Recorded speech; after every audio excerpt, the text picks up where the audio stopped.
Hello, guys and gals, and welcome to another episode of Theorycraft. I've done a couple of these so far. They've all been pretty fun. Today, we're going to be theory crafting whatever the heck we want to theory craft, and that's really all there is to it. There are so many different builds in 2.4 that we could potentially make. There are so many changes in the new version of the game that a lot of new potential builds have opened up that have never been there before. And we're going to play around with the ideas. We're going to look at some potential characters that we could maybe build. And I'll even take some suggestions from you guys if you guys are interested in playing along. But first thing we're going to do, I think, is we're going to look at the Barbarian. I do feel like the Barbarian is a very interesting character as far as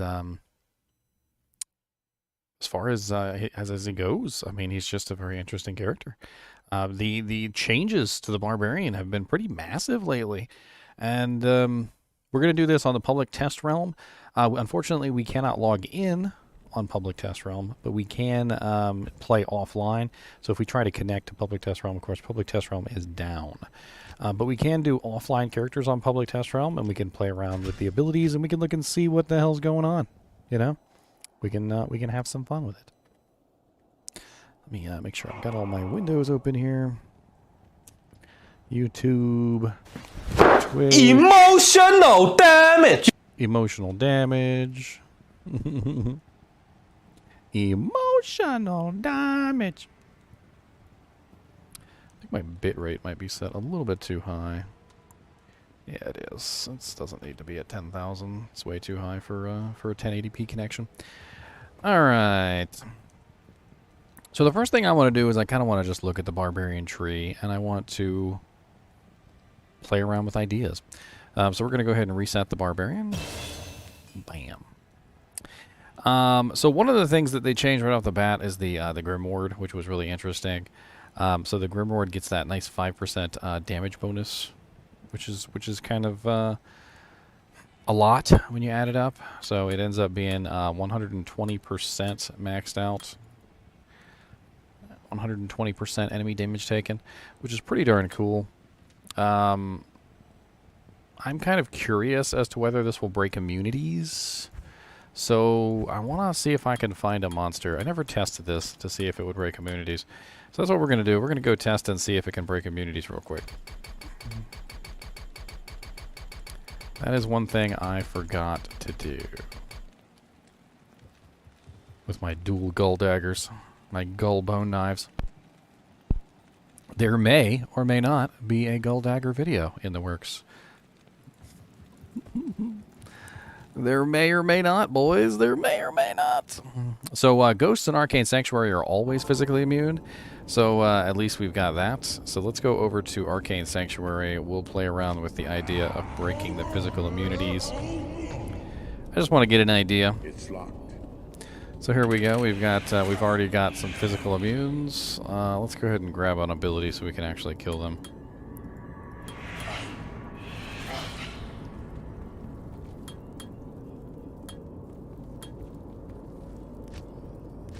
A little bit of berserk never hurt nobody. All right, so we got one corpse on the ground. Grimoired it. Why is it not grimoired? Grimoired the corpse. What is wrong with you? Let me get some. Let me get some potions. Drognin, my buddy, my pal. I may have gambled away all my money. Okay. I may have gambled away everything that I owned in life and in love. I may have, okay? Don't tell me. Okay, don't talk to me about it. I literally did a gold dagger video, and I was trying to show you guys how easy it was to gamble a gold dagger. Because I've done it before, and I was like, you know what? I was like, this is how you gamble a gold dagger, guys. And like an hour later...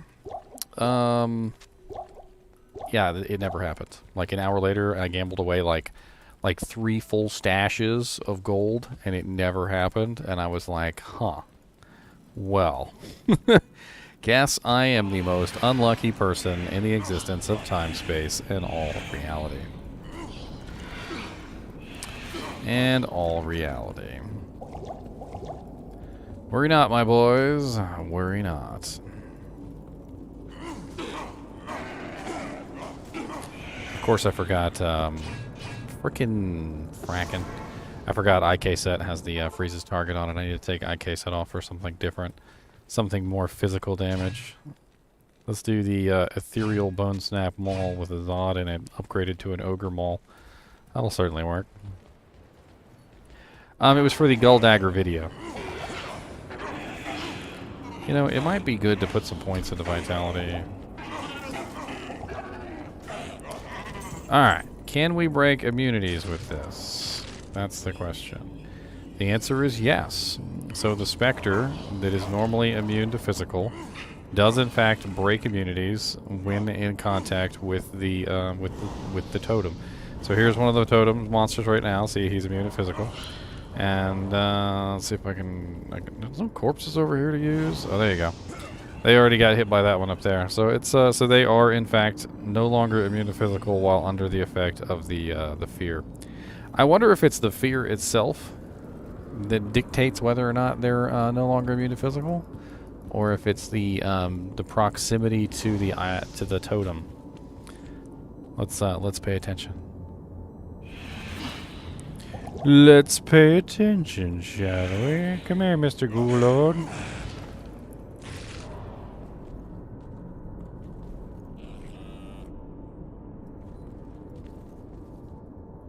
Oh, look at you. You're just stuck, aren't you? Just stuck.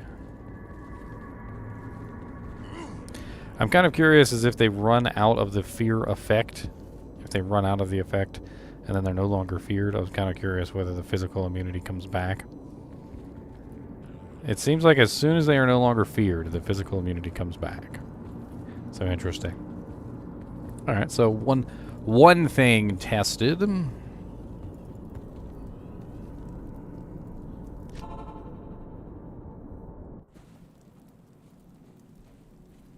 were thinking lightning sork, but haven't paid attention to the patch. I mean, key sets are variable. I mean, if you need help finding Neelathak, I have a whole video on how to find Neelathak. Neelathak's super easy to find. In fact, you know, let me pull up that video real quick and I'll link it for you. Arcane Sanctuary is about teleporting. I mean, if you don't have teleport, you're not going to be able to do a very good job.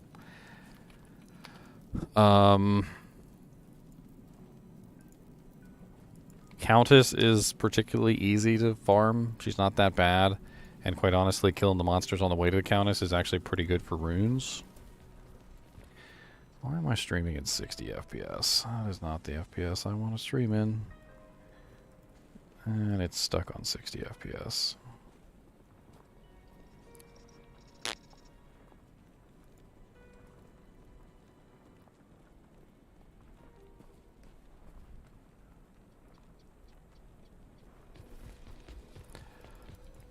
That's going to be a big file.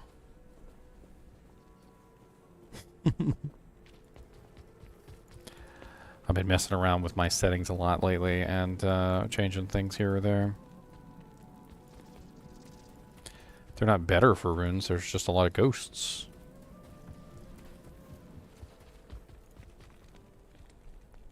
Okay, I'm gonna spend all day linking videos here. Let's see.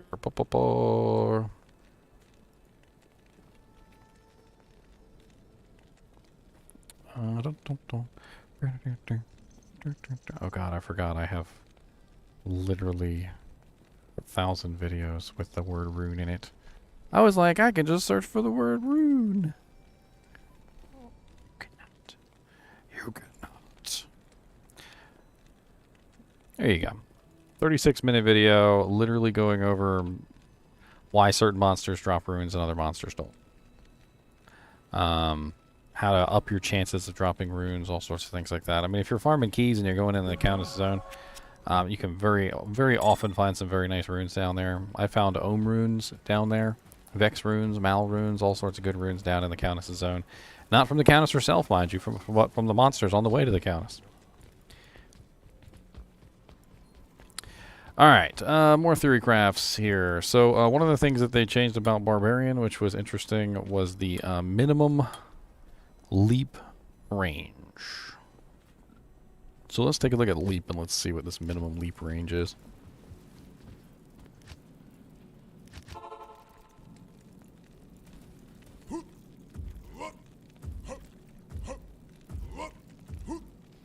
There's no way that it will stack with other curses because Grimoire applies a curse. So that's definitely a no. Grimoire applies Howl, basically, or whatever you want to call it, or Terror.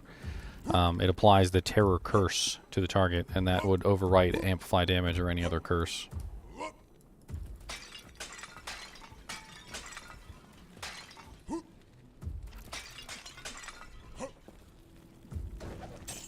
The only curse that it wouldn't overwrite is Attract, which is the only curse that cannot be overridden. So, theoretically, if you were to have a Necromancer casting Attract, Howl would not be able to overwrite it.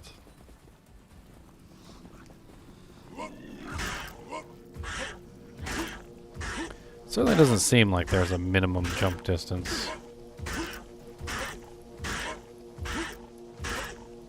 What about leap attack? Maybe it's leap attack that has the minimum jump distance.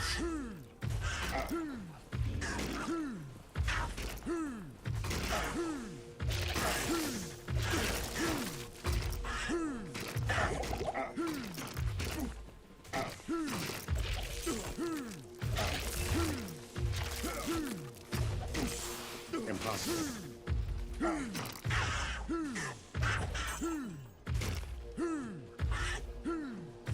Conviction only reduces elemental resistances. Grimoire doesn't reduce not elemental resistances. It only reduces physical resistances.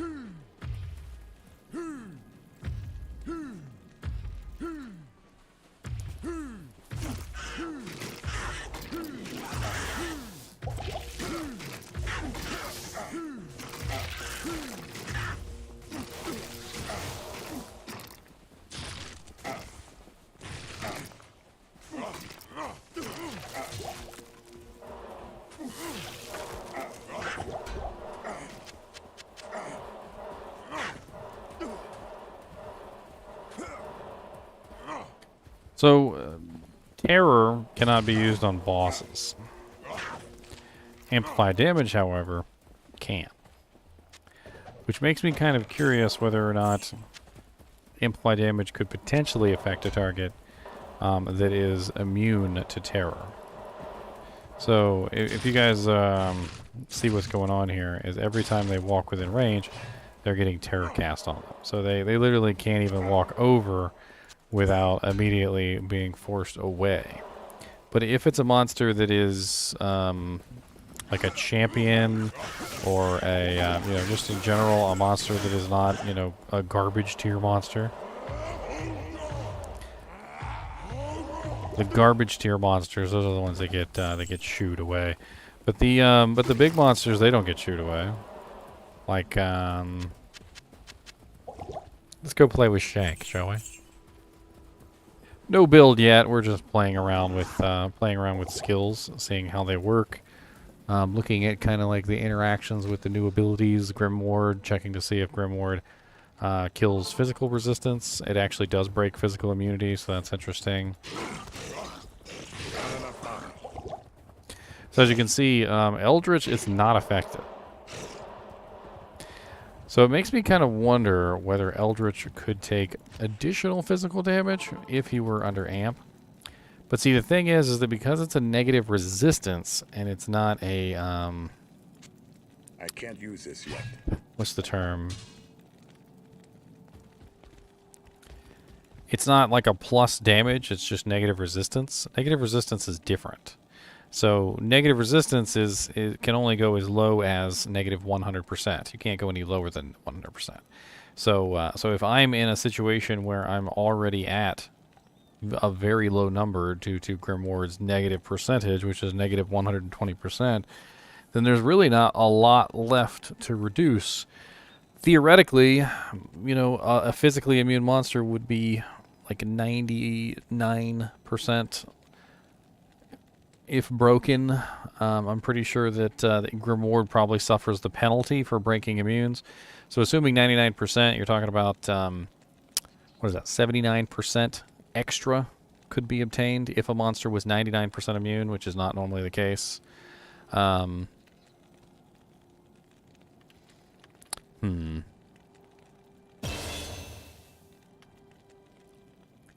gonna grab this cranium basher.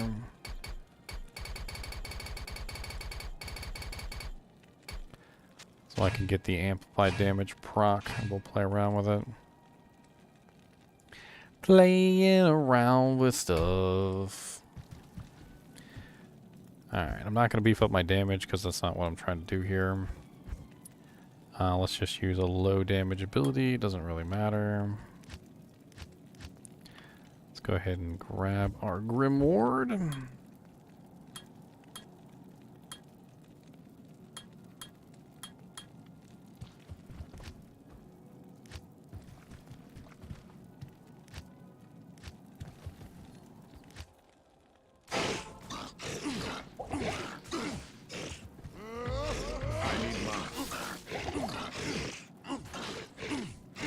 Trying to see if Grimoire overwrites amplified damage or not on bosses.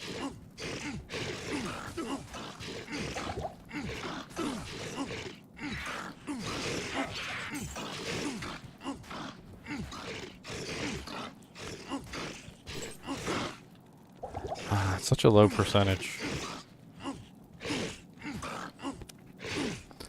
Such a low percentage. Oh no, no.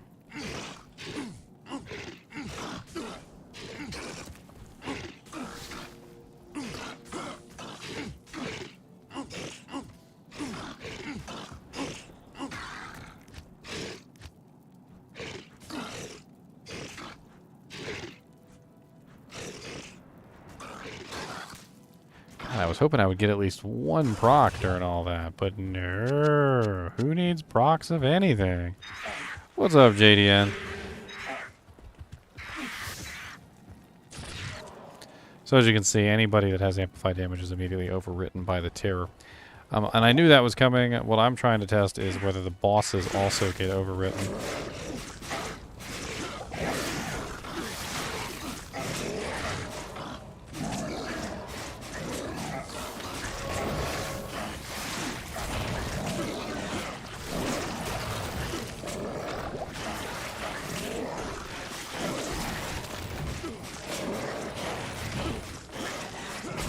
Such a low percent chance.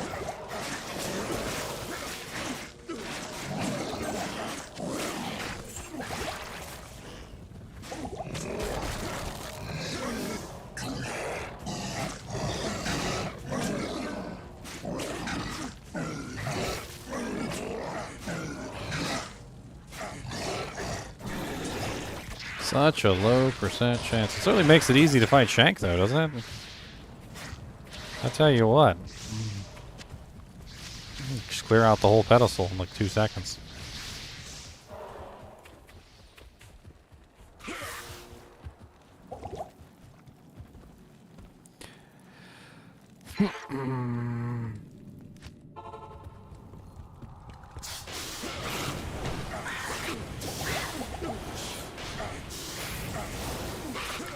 I just need an item that has a higher proc chance for amplified damage or something that I could utilize to actually cast the effect. Let's see. I know I've got tons of items that could potentially be good amp damage creators. Trying to think off the top of my head where I have one that can cast an item. All the way down here at the bottom, I've probably got an item. All the way down here at the bottom.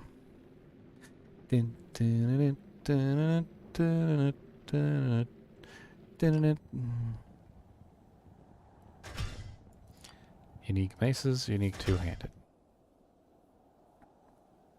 Mr. Knees, what is going on with you today? Can you pick a place and stay there? Can you pick a shoulder and go. I don't know why you're trying to kill me, but I really don't want to go. Please leave me alone, Mr. NiNi. I don't want to be eaten by you. You're so mean, and you chew on stuff. And I don't know why you's being so mean to me.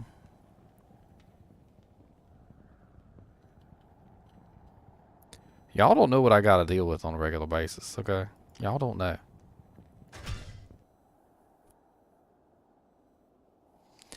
And the cat, he's a chinchilla.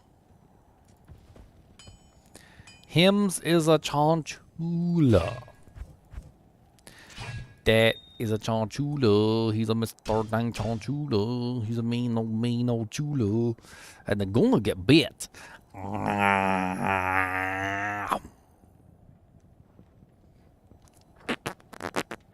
gonna poot on your dang tummy. Look at that. Poot right on your dang tum-tum. That's what you get for being mean. You got something to say about it? You got the microphone. You go ahead and say it. You tell them everything. Tell them the whole story. Tell them.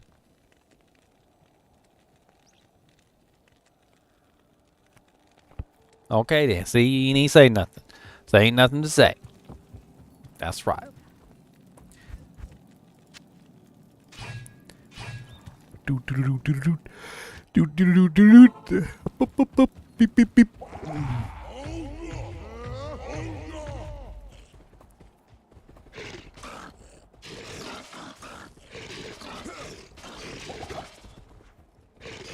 God, can I even kill one target with this weapon? I just realized this weapon may not be strong enough. It does have level 8 amplified damage charges on it though.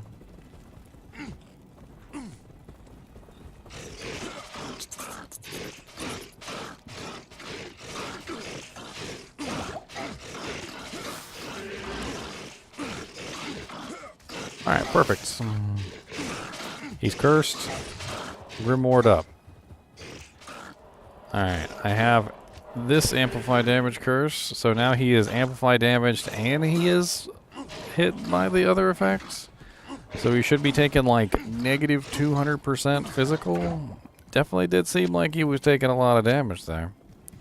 So that is interesting. It does seem like you could potentially stack together Grimored and Amplify Damage, but only on monsters that are not affected by terror. And to give you guys an example of what monsters potentially would not be affected by terror, well, the Ubers, for one.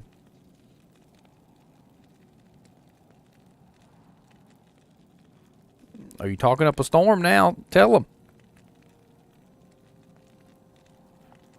That was not telling them. That was jumping on my head. Look, I'm Daniel Boone. I got my own little hat. I got such on chula hat. I know you guys are jealous. I got such on chula hat.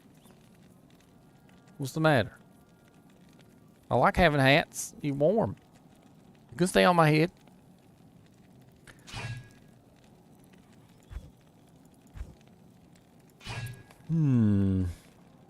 All right. Well, I mean, we've got some things tested. We got some answers to our questions that we had.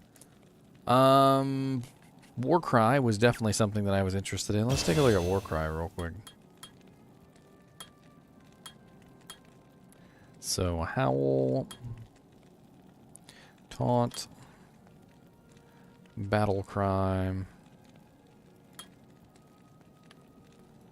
and then we got Max Warcry.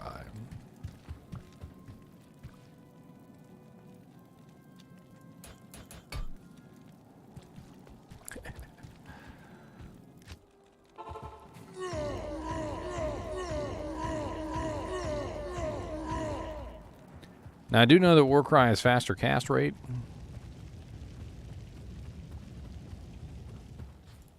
So it does go much faster with faster cast rate. I just wanted to see what it would do in Players 1.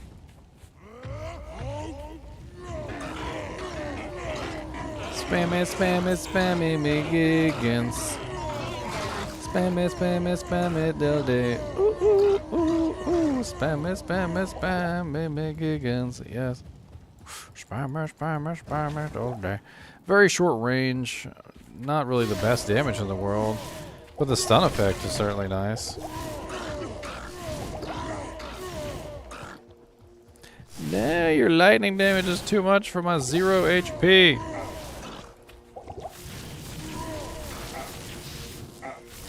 Don't have any resistances, you rudes.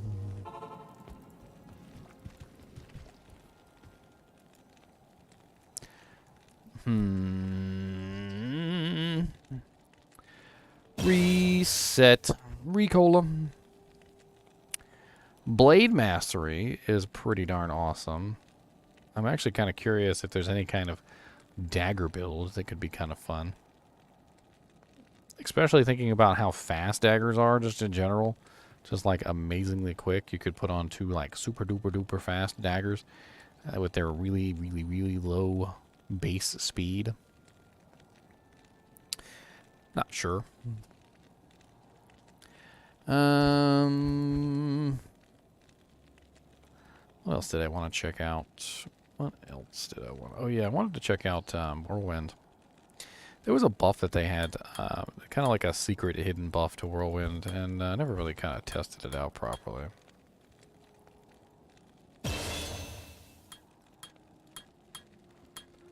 Secret hidden buff, that's right.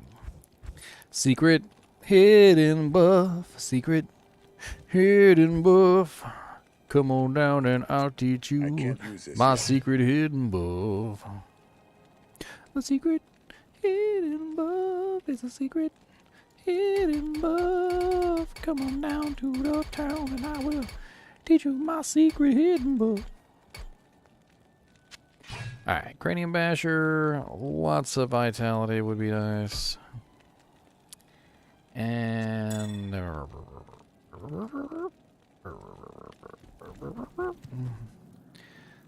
Mace Mastery.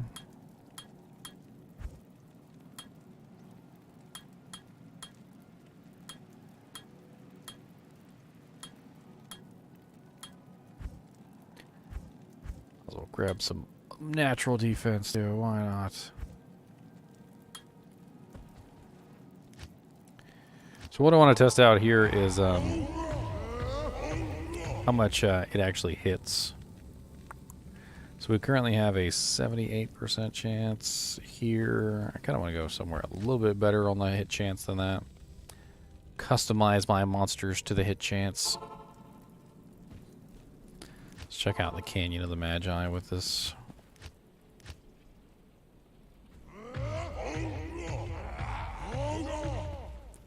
$4,900.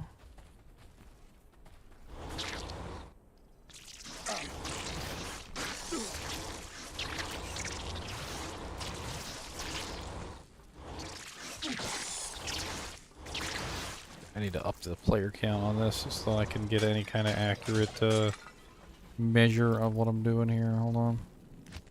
Unless it's already upped. That's one of the features they added, was that it keeps your player count at the last thing you set it at. We'll get in there then, Mr. Knees.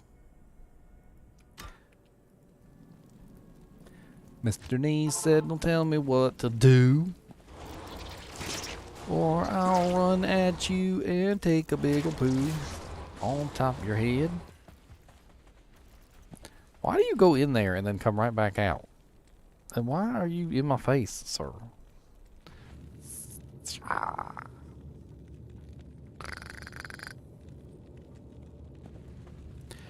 Alright, so these monsters should be players 8.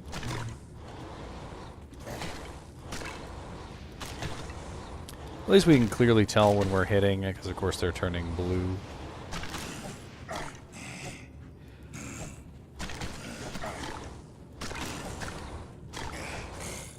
You get so many nice free hits at the beginning.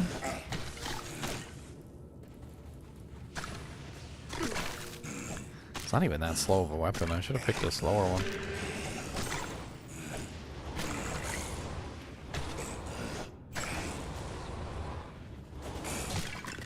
If you guys are wondering what I'm testing here, it's the slowly moving away monster change.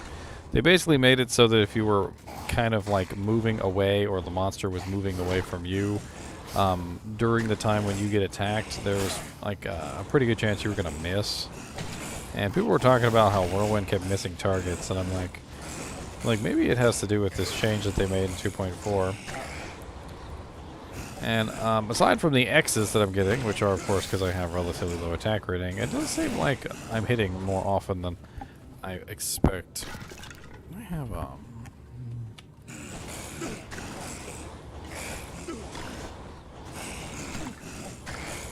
damage is pitiful.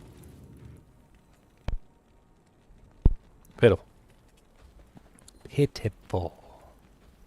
I need a key. Oh yeah, by the way, if you guys haven't seen, I finally put out my first Ginger Toy Mentor video. I'd really appreciate any support you guys are willing to give me on that. It's a brand new channel, so, you know, don't really have a lot of subscribers over there just yet. I'm hoping to pull some of you guys over. Pull you over with a pull magnetic effect. And if you take a look on my...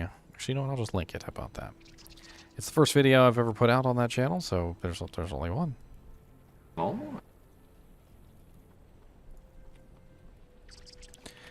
Bink! There it is. Give me some likes. Give me some shares. Give me some subscribes.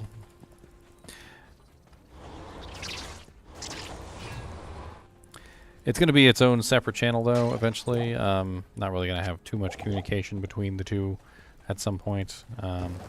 You know, it's one is based around toys, and the other one is based around gaming. So, even though that does overlap on occasion, you know, like the first video that I did, I chose was a overlapping video. It's the Dark Wanderer Funko Pop. April 14th. Is when the patch is coming out. Freaking sticky keys, man. April 14th is when the patch is coming out, Francisco. Alright, so I think I've done enough testing on that. I kind of want to play around with the throwing items again. No, my cranium basher. My cranium basher. No! It is indeed. It glows in the dark. Even, and I managed to get a good glow in the dark picture on the video too. So if you guys head over there and look at the end of the video, I do have a clip of it glowing in the dark. It's a little difficult to get because, you know, of course, with glow in the dark items, you gotta charge it up at the lamp first. So I'm sitting there holding the Funko Pop up to the light bulb for like 15 minutes and until it's got a good charge, and then once it's got a good charge on it, I put it on the I cut the light out and I put it on the little thing and tried to get a good picture of it, but it just wouldn't work. It was a little hard to see on the camera, but I think I managed to get a pretty good shot of it toward the end there, which was nice. I was kind of excited about that.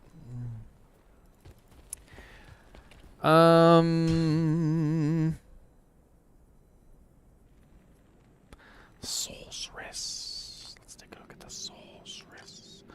Anecdotes. Where's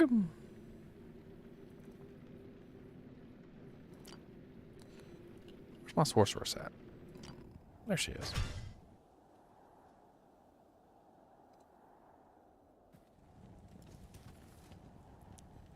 I probably would have a faster effect for a second.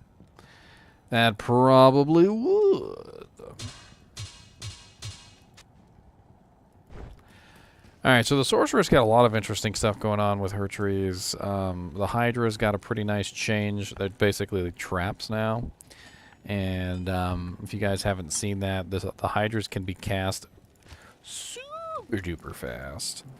Super duper. I mean, look at this. Check this out. Bow, bow, bow, bow, bow, bow, bow. Done. And you just move on with your day. You just move on with your day. What? Is Zod the Moonfall? Where's my Zod rune? Don't play with me. Cause we're going to Zod it. We going to Zod it. We're gonna Zod it. Ding dong. Er det going to zod it.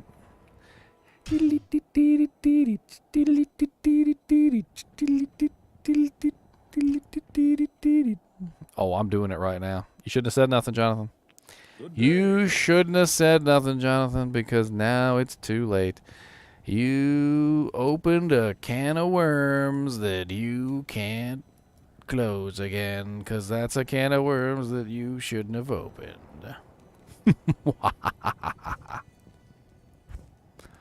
I'm gonna find a Zod rune and shove it in the item. And then you're gonna cry, because it's a really crappy item. But worry not, because the Zod runes are free, and I can do whatever I want with thee. Ha-doot-da-dee-la-lee-la-la-la-loot. Where's my Zod rune at? I know I got a Zod rune. Y'all ain't gonna tell me I can't put Zod runes in random items that I want to put Zod runes in, okay? Because that is not how this works. That is not how this works. Ding, ding, ding, ding. Doon, doon, doon, doon, doon, doon, doon, doon, doon, doon.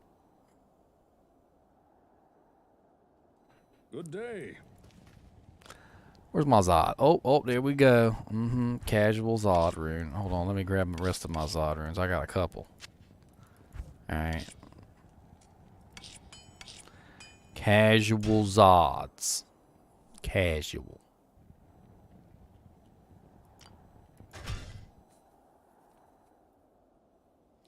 Goddamn casual Zods.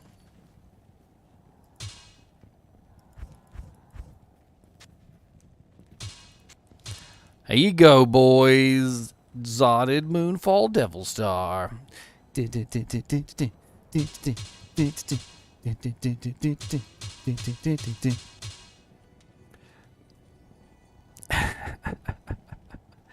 Everybody always wants to know how I got my Zod runes, and I tell everybody every single time, but everybody still wants to know. At some point, I should just let you guys think that they're really Zod runes that I can just, you know, I found them. You know, yeah, sure, I found them. Why not? I definitely found 1, 2, 3, 4 Zod runes. Oh yeah, oh yeah, boys. Oh yeah. I didn't find 3 Zod runes. That's not a thing. I did not. Okay, so another thing that they changed was the synergy on Nova. They added a synergy for Nova of 5% from static field, which I think is freaking amazing. One of the things that really kind of changes is it allows you to build static field, of course, along with Nova. And honestly, the really cool thing about this, in my opinion, is that static field can be actually more powerful than Nova in certain situations. If you're in a situation where you have like a massively large number of monsters, like in a certain, you know, zone, static field can actually do more damage than Nova can. It just depends on, you know, how many monsters, how far away they are, what percent HP they are at, things like that. But like for the first couple casts, static is always going to be the superior choice, just simply because it does so much damage per hit. And then of course you would finish it off with some nice Novas. And the better the Novas, the better the Novas. They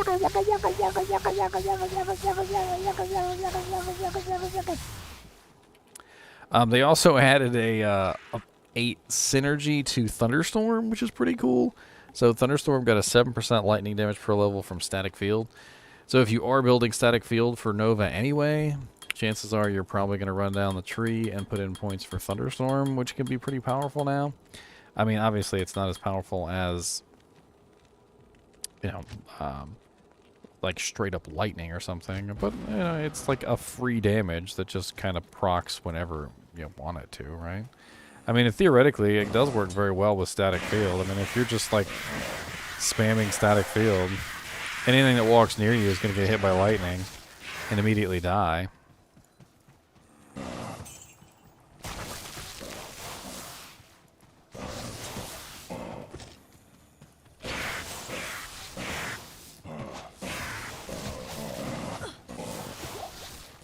a mist bow, holy fire bowden.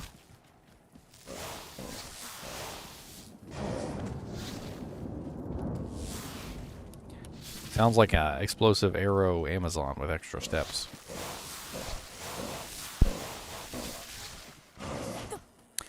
An explosive arrow Amazon with extra steps. What else did they change over here? Oh yeah, the blaze synergy bonus. So they added the blaze synergy bonus, and basically makes you run around really fast like a crazy person now. You get what was it, like 1% per level or 2% per level or something? It's like 56% extra run walk speed. And apparently it stacks on top of regular run walk speed, whereas normal run walk speed doesn't. So like if you had 50% on your you know, like some items, and then you had another 50%, it would stack to 100. But Blaze apparently stacks like differently and actually like multiplicatively or something. And there's nothing that can demonstrate that more than my beautiful, beautiful, beautiful Sanic the Hooge Hag. If you haven't seen my Sanic the Hooge Hag, he runs really redonkulously fast. With Blaze, mind you. I'll go over that in just a second, Silent Night, but it might, the popularity of that actually might pick up.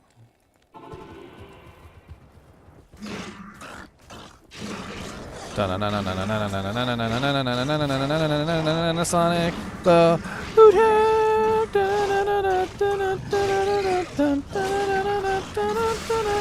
Freedom! I need freedom from this place. How dare you block me in? Sonic the Hooge Hag cannot be caged. Sonic the Hooge Hag is the fastest that ever walked the face of the planet sanctuary. Fear your life, for he is so fast that by the time you blink, he will be in your pants, doing bad things, because he is not a good person, okay? He is not a good person, and he definitely does not deserve this power. He is not Sonic the Hedgehog. No, he is not to be confused with Sonic the Hedgehog. He is Sonic the Hooge Hag, okay? Sonic the Hooge Hag's powers are infinite, and he can run at the speed of thought. The speed of thought. Worry not, for if you need potions, he's got you covered. He also works at Jimmy John's.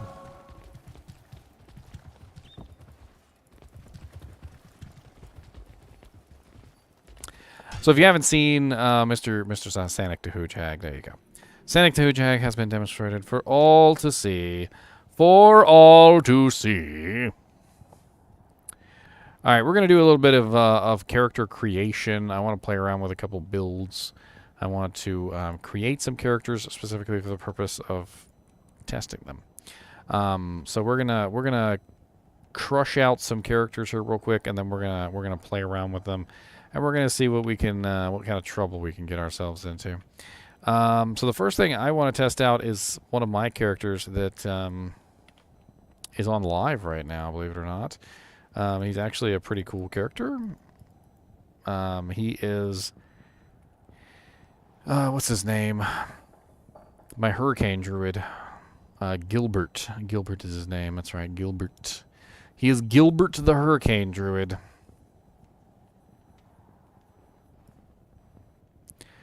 Gilbert the Hurricane. Gilbert the Hurricane. Gilbert the Hurricane. Dun, dun, dun, dun, dun. Alright, so we need a character to pull from. Really doesn't particularly matter who. I mean, I guess just anybody that can test Druid. Test Druid sounds good. Test Druid is level 65. We're going to bring him up to level 93, which is always a good level to test things out or make sure he's in hell difficulty. His stats seem a little wonky. Let's give him max gold. I always hate starting out with characters that are already pre-established because I don't know exactly what the hell's going on with their stats. How many stat points should he theoretically have? Let me take a look at the Druid sheet real quick.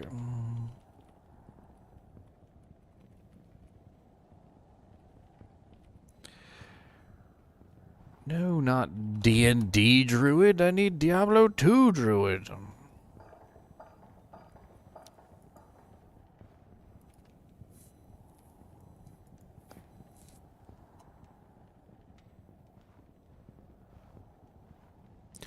Is the Diablo 2 Druid. There we go.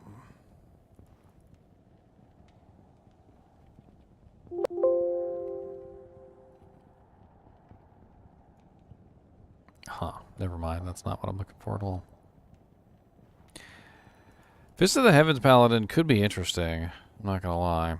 But I'm not really 100% sure about how he's going to work out. Alright, it really doesn't matter. Let's just give him some stats. It really doesn't matter.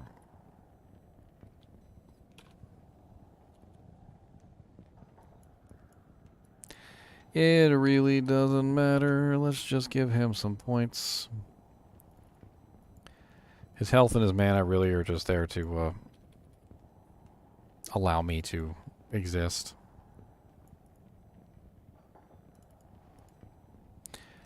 Alright, we're going to give him some equipment, and we're going to have some testing with him. Clear out his gear.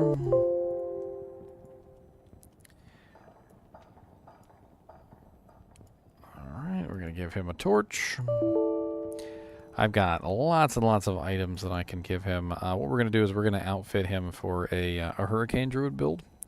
But not a normal Hurricane Druid build. This is going to be very similar to the way that I built mine on live. So my goal is to kind of test out and see how he works separate from, obviously, the 2.3 version of the game. So we need a Druid torch. There we go. Got a Druided torch. Let's go ahead and give him a Jala's Mane. Those are actually usually really good for Druids. Doesn't really matter too much. We also need an Annihilus Charm, because mine does have an Annihilus Charm. And we're going to need Shapeshifter plus the skill charms. That's what my Druid is currently using. He's using a lot of Shapeshifter charms because he's trying to make up for the fact that he has a lot of crap going on. So, charms, skillers, doo-doo-doo-doo-doo. That's not the correct one. That was summon. So we're going to give him a whole bunch of Shapeshifter skillers.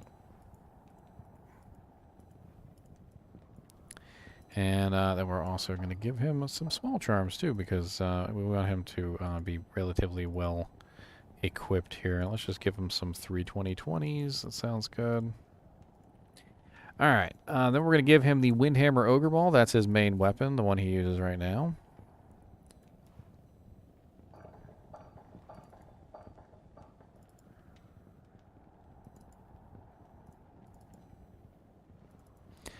It is an ethereal, and it is actually a really nice one, and I did in fact Zod it. So it's an ethereal Zodded Windhammer Ogre Ball.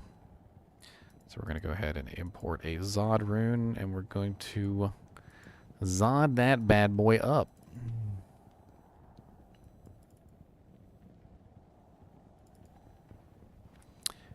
There we go. So now we have our Zodded Ogre Maul. We also need a Rain body armor, which I don't think is actually in our set here, so we're going to have to make it. I don't know why there's so many items missing from this set. So it might be something that I'll have to spend a day doing, is literally just filling in all the rune words and making them, so that maybe one of you guys can download this stuff and you guys can just play around with your own builds. But like for the most part now, like most of these items just don't exist out there in the Diablo verse. There's no pack. There's no pack with all the items in it. You know, you can download certain packs, and some of those packs do have some of the items in them, but they don't have all of the items in them. And that's one of the bigger downsides, is that there's just not all of them.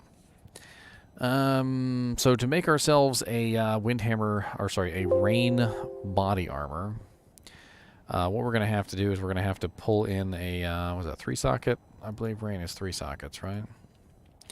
Rain D2. Bink. Yes, 3-socket. So we'll just pull in an Enigma. Doesn't matter. We'll just strip it of its runes right in front of everybody so you guys can cry. Tears of streaming blood. That's right, you heard me. Tears of blood. Now we're going to grab a hell rune so we can strip it. And then we're going to need the runes for the rain body piece, which is Ort Mal Ith. So let's go ahead and grab those. So Ort Mal Ith.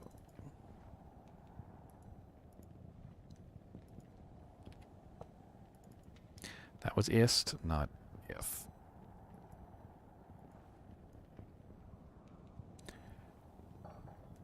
Alright, so we got Ort Mal Ith, we got the Hell Rune, we got a base plate. Alright, so we actually are affected by attack speed now, so I believe High Lord's Wrath is the superior choice for amulets. So we're going to go ahead and grab a High Lord's Wrath. Before I was using something different, because of course, well, yeah, that's just how it was working. I want 2 Carrion Winds. Carrion Winds are the best rings for this particular build. I have tons of mana or poison resistance. Way too many, in fact. Don't tell me I don't have a Carrion Wind. Oh no, that's amulets. Rings. Here we go. 2 Carrion Winds. Earthshifter Fireclaw Druid who runs Hurricane.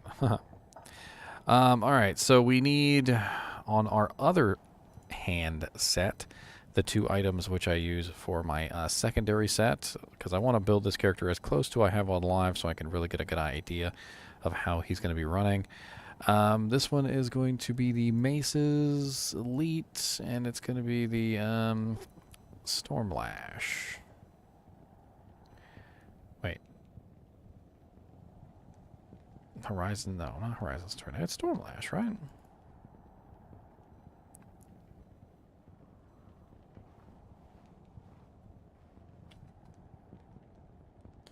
There we go. Okay, that's correct. Alright, and then for the shield, we're using a really crappy shield that you guys probably will laugh at me for, but it's because it has procs for what I'm looking for. It's the Storm Chaser Sculptum. Yep.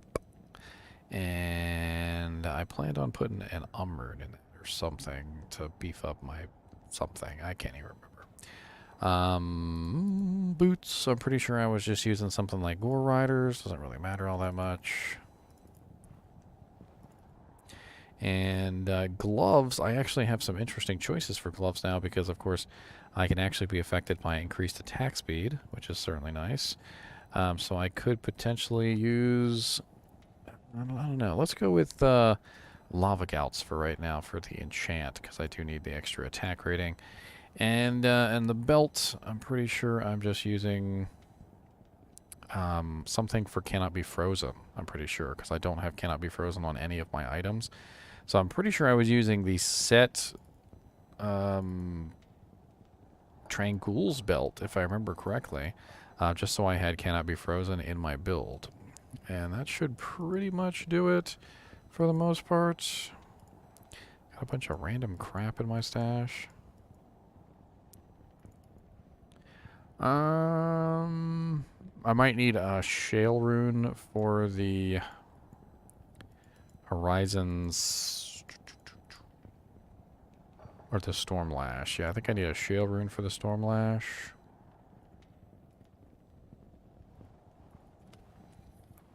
Rooney runes, how are you? I got some runes for you now.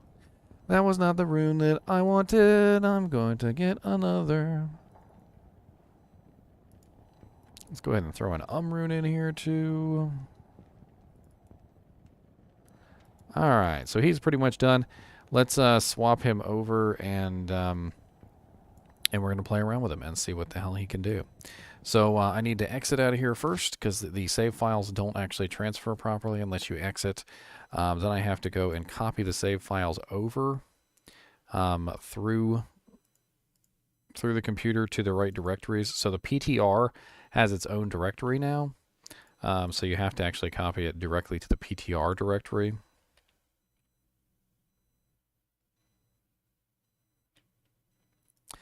And this build is not going to be exactly the same as it is on live because they did change some things. They changed the way a couple of the stuff works, and we're going to have to play around with them and see what the hell's going on.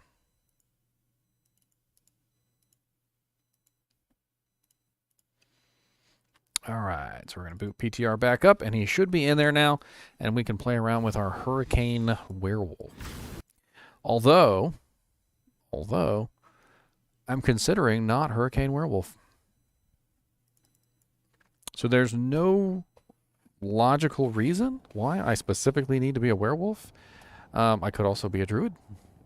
I mean, a bear. I could be a bear instead. They really have beefed up the bear recently. I don't know if you guys have known, but they really kind of beefed the bear up. Like a lot. Like a lot.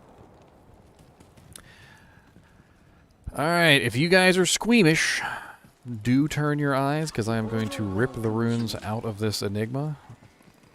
Here is a beautiful, beautiful Enigma Archon plate, and I am going to rip the runes right out of this. Ooh, how's that feel? Felt real good, didn't it? There's my rain. Alright, I got my rain. And let's go ahead and throw the rune in the Jala's Mane and the Shale rune in the Stormlash Scourge. Alright, so let's take a look at our abilities here. Honestly, these stats really don't even matter, and I'm pretty sure my HP is wrong. So I'm just going to go ahead and throw everything into Vitality, because it really doesn't matter. And what are you nibbling on in there? There are sensitive things in there. Don't just be nibbling on random stuff. Y'all think I'm joking.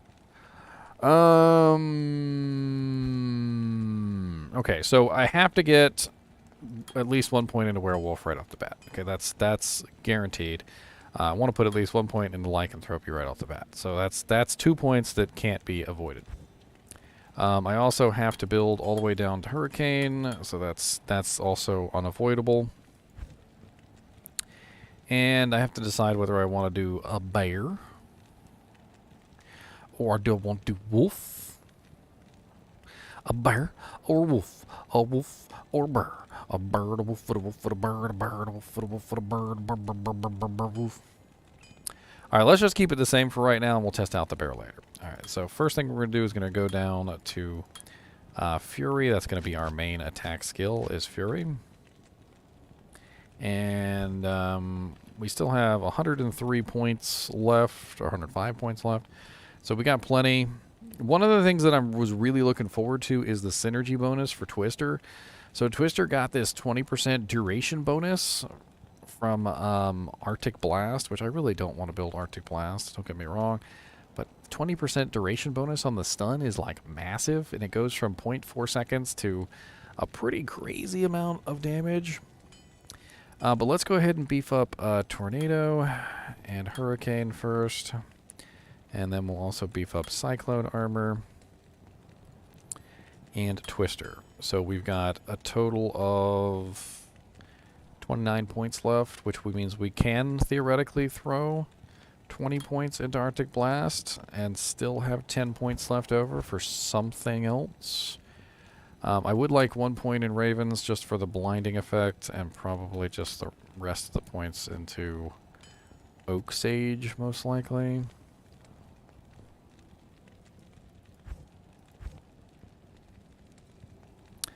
I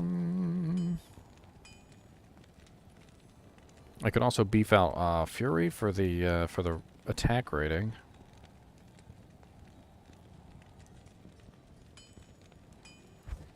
I mean, I've got 8 points left, so I can pretty much do what I want with the rest of them. We still get our Oak Sage, and we still get 5 Ravens. with a blinding effect, which is certainly very nice. We get the cyclone armor, and let's go play around with it. Let's see what we can do.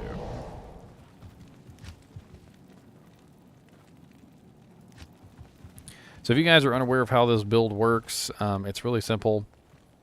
What I'm doing is I'm utilizing the 8% chance to cast level 13 Twister, the 8% chance to cast level 13 Twister, the 5% chance to cast level 15 Twister, the 33% chance to cast level 22 Twister, the 20% chance to cast level 18 Tornado, along with the 4% chance to cast level 5 Tornado, and basically I'm stacking the effects. So the more Twisters and Tornadoes that are coming out of me, the better I feel about myself and my life.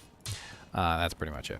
So one of the cool things, though, that comes about from one of these changes that they made was that before, the Twisters would only stun for 0.4 seconds. Now, after the change, the Twisters are going to be stunning for 2 seconds. That is a huge increase in the duration of the stun, and I'm actually pretty excited to test this out.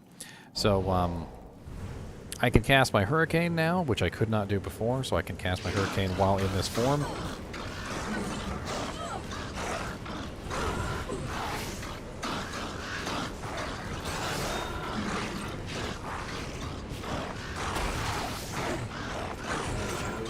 Man catcher.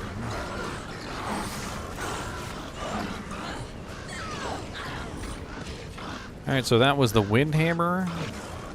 Absolutely excellent. The Windhammer, of course, gives me extra Twister procs. The 33% chance of level 22 Twisters. Let's swap to the Stormblast Scourge this time, and let's see what we do with the Tornado procs. So the Tornado procs are going to be a little bigger, but I also still get the Twister procs. So we've got both now.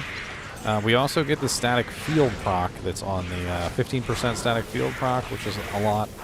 I seem to be using an Ethereal Stormblast Scourge, which I can assure you was not my intent.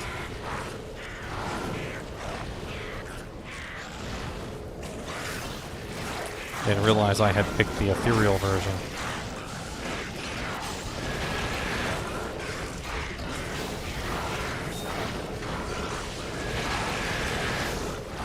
Now at any time you can always switch back to the Windhammer, and you can just pump out the damage. What's up, Overseer?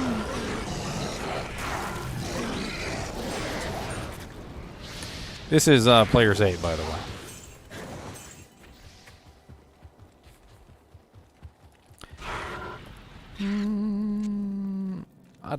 Jewel? Die. Alright, so let's change this to Players 1. I want to get a realistic idea of how powerful this build is. Players 8 is always a little bit of a crapshoot. Let's go to River Flame.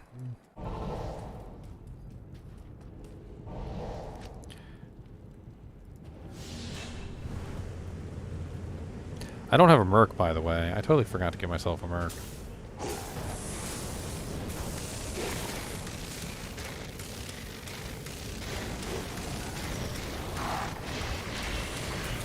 Well, I pretty much demolished in Players 1. I mean, the damage I'm outputting combined with the constant spam of the Twisters and the Tornadoes is a lot.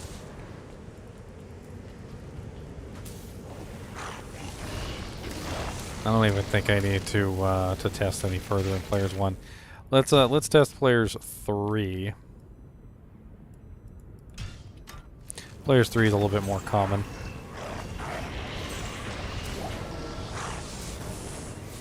Still demolishing, but of course these monsters might not be spawned in the new Players 3 yet. We gotta wait till we get to a new batch of monsters. If you guys are unaware, they spawn in the actual Players difficulty. So when you only have like one player in the game, you can spawn them in Players 1, and then when 8 people join, they don't just bump up to 8 people. They stay at Players 1. Because that's what they were spawned at.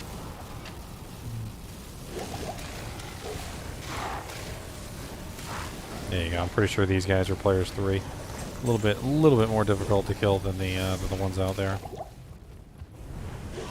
I gotta make sure I'm recasting my buffs. It's one thing I never got used to doing because, of course, I couldn't. If you guys are aware, you can't cast Hurricane and you can't cast Cyclone Armor at all in werewolf form. So at this point, because of the way that they've got it changed, I can now cast both while in werewolf form, and it's pretty powerful.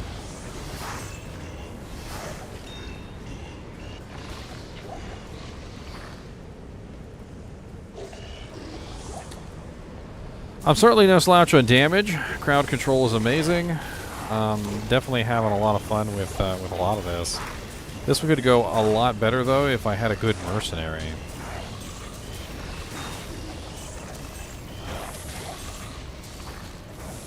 What kind of mercenary would you pair up with a build like this though? Would you go with a fire merc for enchant? Would you go with a lightning merc for static field spam? Would you go with a might merc for extra physical damage?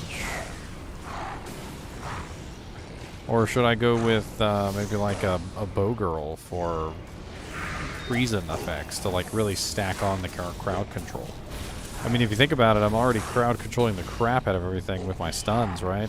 So if I had a bow girl who was shooting ice arrows, it would just stack on even more crowd control. I mean, I could also go with a Holy Freeze mercenary. That could also be a way I could get more crowd control.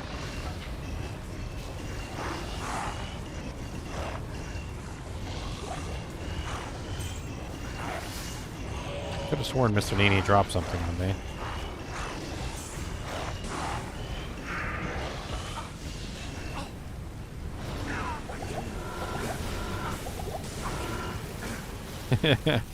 I accidentally de-transformed while I was literally sitting there in the middle of a bunch of monsters. I was like, you know what? Let me just de-transform out of my werewolf form. It'll be no big deal. As I horribly die. Yes. That's one of the things I've always disliked about the werewolf form in general, or the shape-shifting forms, is that none of the abilities are usable outside of shapeshift. And so what happens is that when you de-transform, obviously, or you revert back to your human shape, you are essentially just greeted with two redded out skills that you can't do anything with, because you can't use Fury, you can't use Maul, you can't use Shockwave, you can't use Fire Claws, you can't use any of the abilities that are keeping you alive. And so for that brief period of time when you de-transform, you're just like a sitting duck. At least with this guy, I'm not like completely a sitting duck. I do have the ability to obviously still use my Hurricane and recast my my elemental defense, which is not saving my life.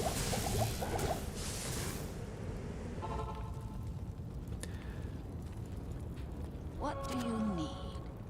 What do I need? I need you to go get my body, Jamila. Could you go pick it up real quick? I mean, it's just over there.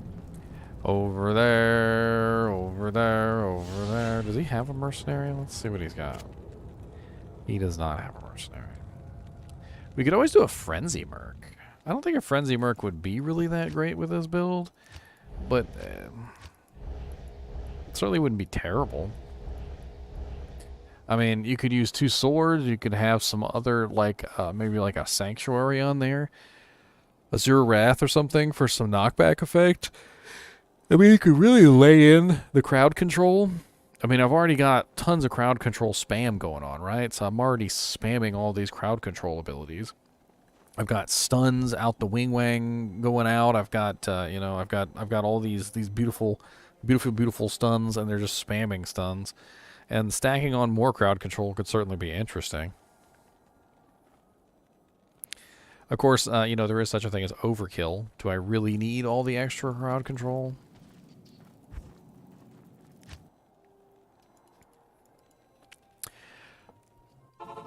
Which is why I was considering the Lightning Merc, just simply so he could spam static field, which I felt like could be an interesting alternative. Static field spam is certainly not terrible. Good day. It would be a very effective ability. He doesn't have any equipment on, but we can give him something. We can put something in his hand.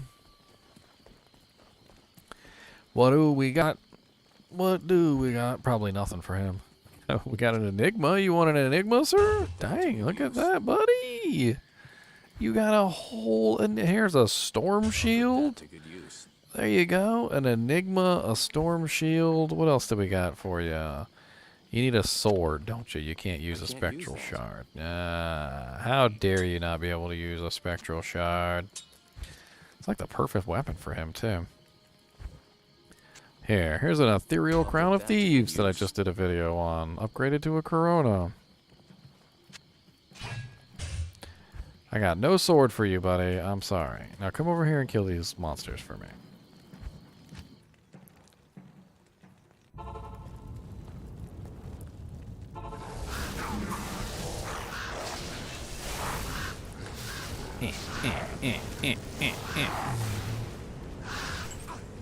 If I find a sword, it's yours. He's like, what? He's like, I don't even use the sword. I don't need it. He's like, I was just lying to everybody. I didn't really need the sword. I just hold it because it looks cool.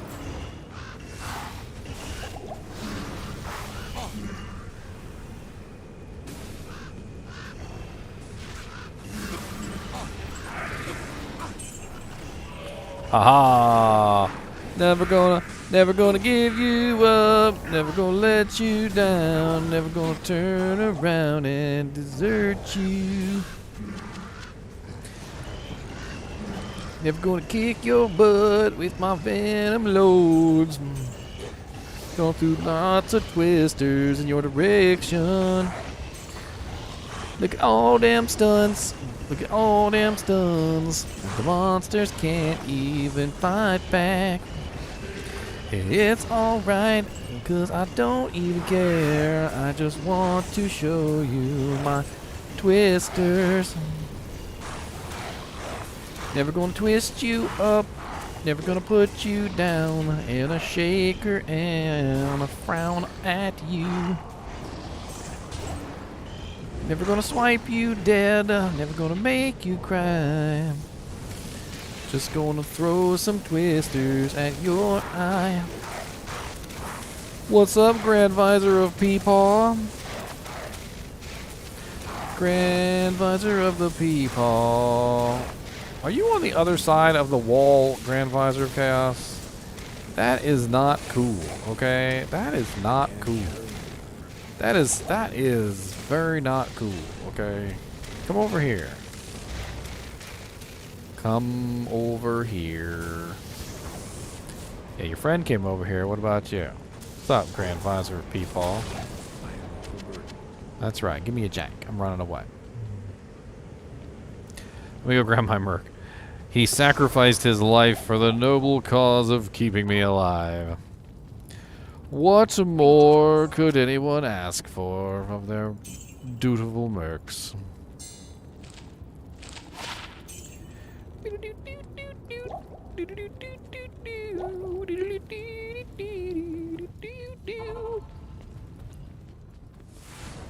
Die.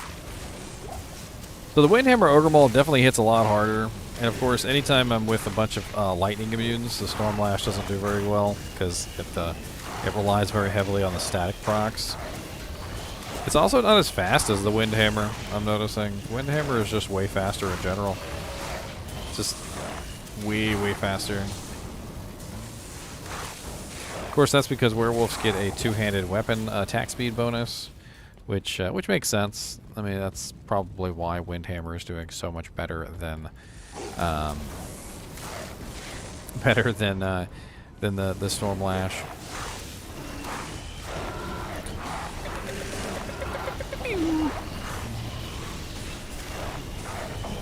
Dang it, I keep hitting the wrong button. I need to take the werewolf off of F1. You need to put it on like F9 or something. I totally forgot to get my merc, didn't I? Went to town to get my merc, forgot to get my merc. Went to town to get my merc, and then I forgot. Tyrael, why did you let me go back to town without my merc? You're not very, very nice. Can one of y'all drop a sword from my merc? It's anything. It's like a war sword or a hex fire or something. Maybe a butt fire.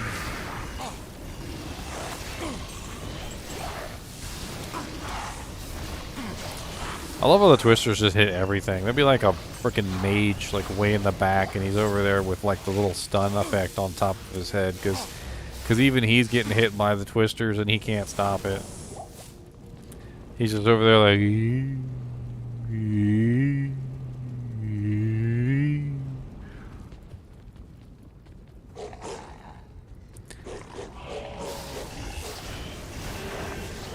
Come a little closer, I got paws for you. What's the matter, fanaticism knights? Can't you hit me with your super fast attacks? That's right, Lord Day Cease.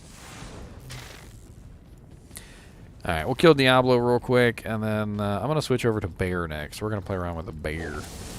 We're going to play around with the big bad bear. Big ol' bad bear. We're gonna play with the big bad bear because he looks really very scared. Oh, the big bad bear. Who doesn't like a big bad bear? A big bad bear. Who doesn't like a big bad bear? Big bad bear, big bad bear.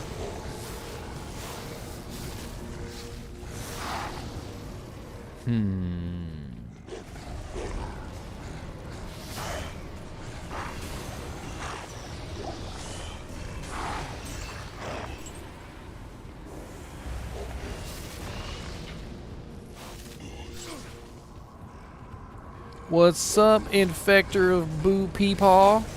What's the matter? Oh god, I de-transformed. What's wrong with me? Stop doing that. See, you got your merc killed. That's just rude.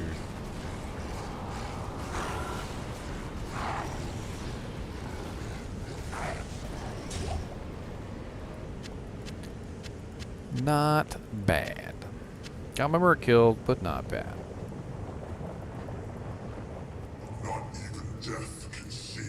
Not even death can save you from me, he says.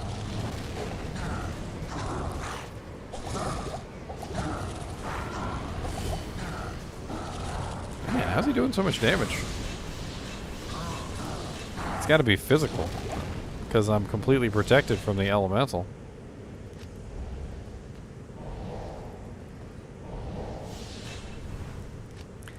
I'm completely protected from the elemental damage. But he does so much. Oh, because I'm amp damage. Never mind. You know, normally when you get amp damage, that is an issue. You can do it. You can't do it. Oh god, he was so close. Fighting Diablo with amp damage is not generally considered the best idea. I still almost killed him though. But dang, he hits hard. Dang, he hits hard. Why he hit so hard though?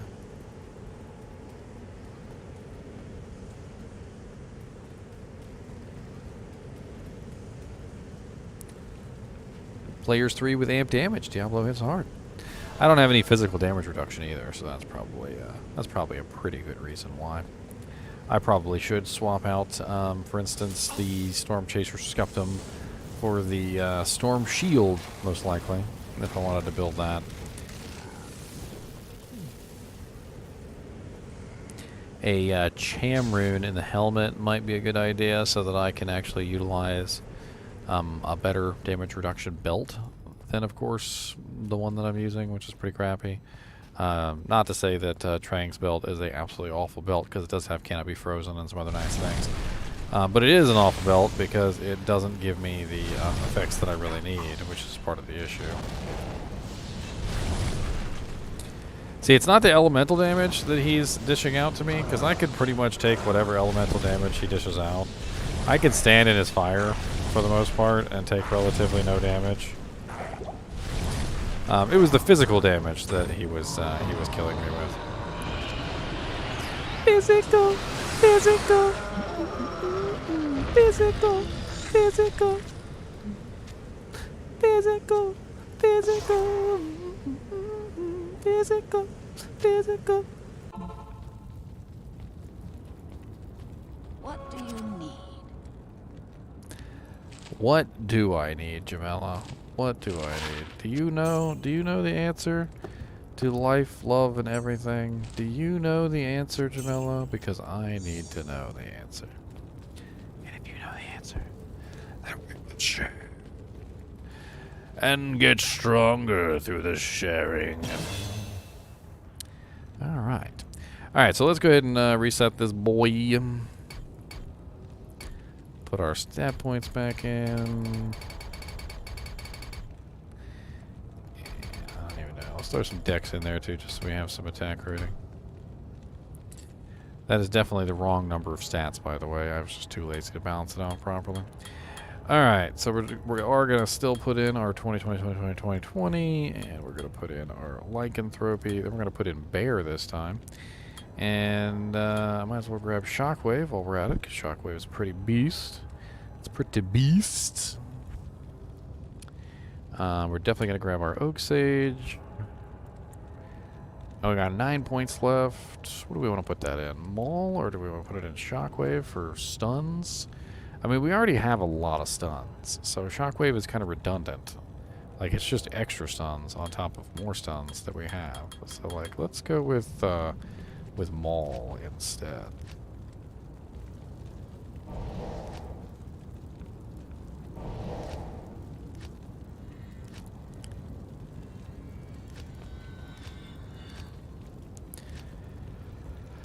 Oh, he's a big bad bear.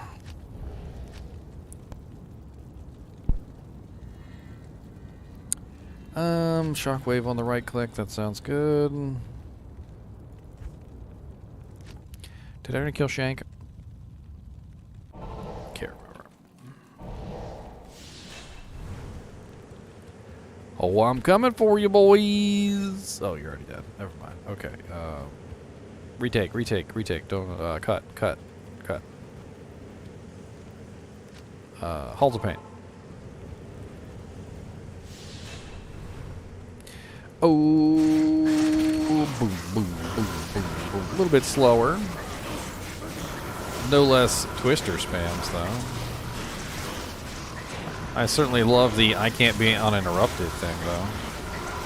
On the werewolf, there were many situations where I would end up getting interrupted.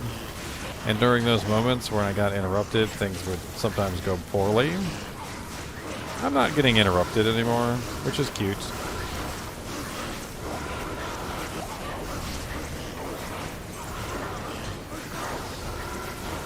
Wow, pretty much everything is just like perma-stunned.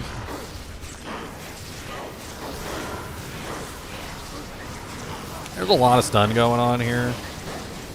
It's a pretty hefty amount of stun. Like in the high degree. I mean, not only am I stunning when I use shockwave, obviously, but I'm also stunning even more when I spam more twisters in their face. Would you like some twisters, sir? Because I've got plenty where that came from. Worry not, my sirs. My good sirs.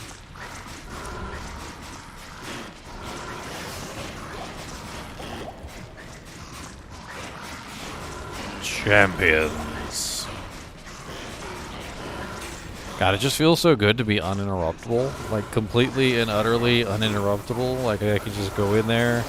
Doesn't matter who's wailing on me. Doesn't matter how much damage I'm taking. My bear's just like, you ain't stopping me, boys. I don't know what you thought you were doing, but you ain't stopping me. 'Cause I'm a big bad bear and I don't care. I'm a big bad bear and I really don't care. coming for you. I'm a big bad bear. I'll beat you down with all my hair. I'm a big bad monster bear, and you can't tell me what to do no more, 'cause I'm going to crush your skull underneath my big old meaty paw. Bear.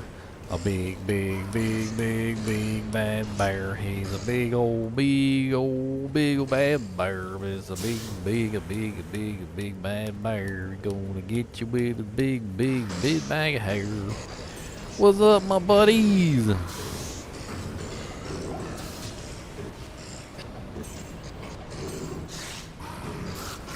Go kill Neilthak real quick, and then I'll make a decision. I'll make a decision. Get off me, Tomb Viper. I ain't got time for none of you shenanigans. None of yo shenanigans. None of them shenanigans. None, none, none, none, none, none, none, none, none, none, none, none. None, none, none, none, none, none.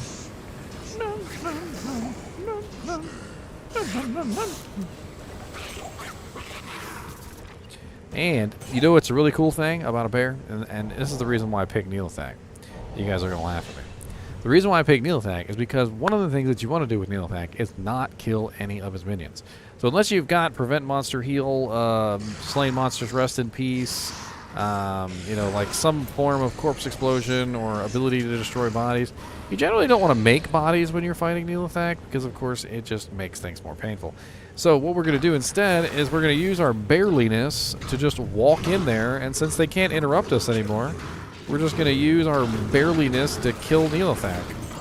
Come here, Neilthak. What's up, my buddy?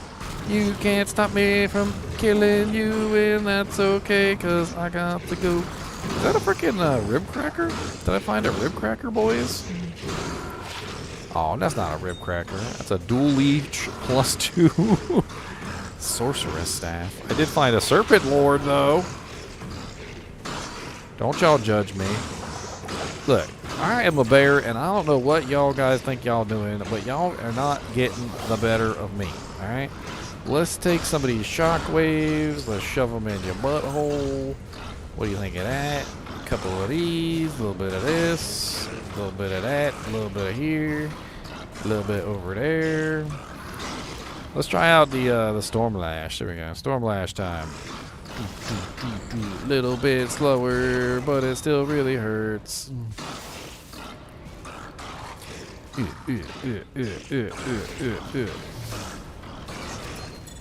That's right, you little punks.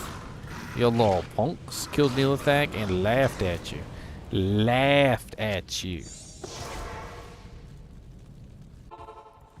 Now, there were some other ideas that I had. You didn't necessarily have to build the entire hurricane tree to get the benefit of the 2-second twister. So I was thinking about some other interesting ways to do this. So let's say you were a druid. Maybe you were a werewolf druid or a bear druid, doesn't matter. And you would like to get the 2-second duration on the twister procs. Maybe you're utilizing Rain, which is a very common plate for druids. It's a very good plate. +2 to skills, Cyclone proc, and Twister proc are very nice. You could also be utilizing the Carrion Wind Ring. You can actually use 2 of them if you want to. It's kind of overkill, but 8% chance for level 13 Twister, right? Well, the level of the Twister doesn't matter because the stun duration doesn't change with the level of Twister. So what you could theoretically do, which is interesting, is you could just simply put 20 points into Arctic Blast only. And you might be thinking, well, how does that work? Well, you don't need 20 points into Twister to get the stun duration. You need 20 points into Arctic Blast, Tornado, and Hurricane to beef up Twister, and only Tornado and Hurricane beef up the damage of Twister. So if you're specifically looking for the stun duration, 20 points in Arctic Blast is enough with the procs to still get you the 2 seconds, which is pretty darn beast.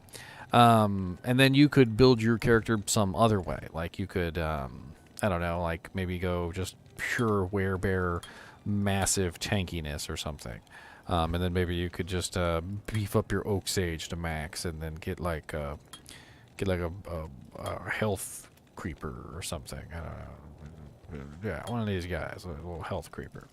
And then you just be a big bad bear. You just run around burn stuff to death. And your whole life is being a big bear. And you don't care, but you got stuns. You got really nice stuns in your bearliness.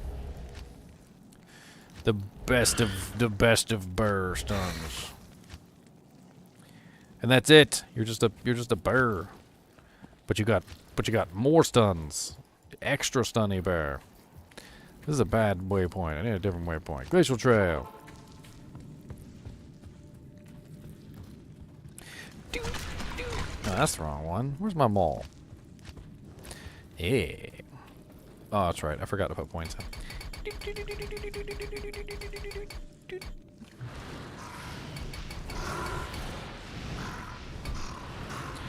Here's a big bad bird. Here's a big bad bird.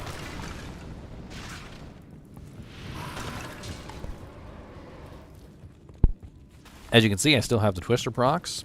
They're still stunning. They just don't do very much damage anymore.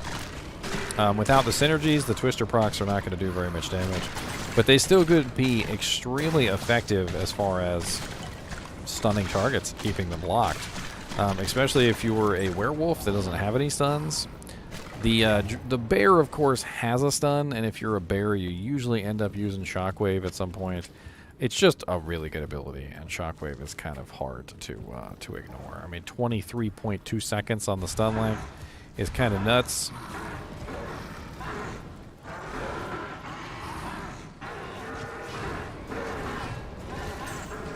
It's a really long stun length.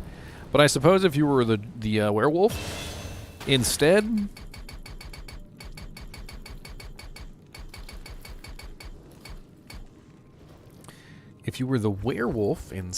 let's check out the werewolf.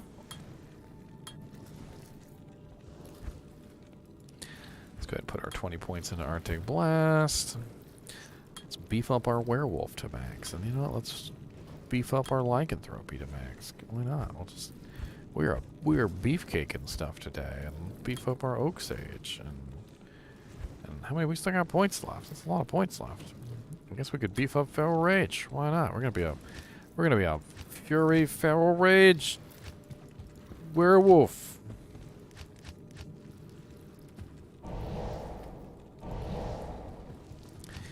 Oh,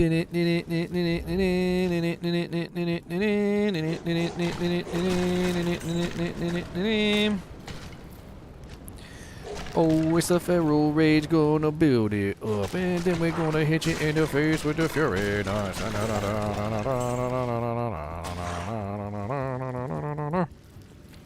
Those twisters actually work pretty good with this build.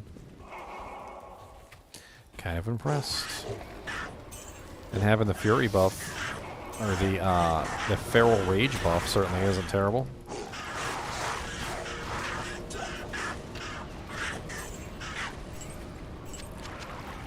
No, come back here. I got more twisters for you. Man. The fury seems to be made for this. The number of times you hit and the number of times the twisters come out, like, it's kind of nuts. Most of the monsters don't really stand much of a chance. It interrupts pretty much everything and everyone within the forward radius of the character.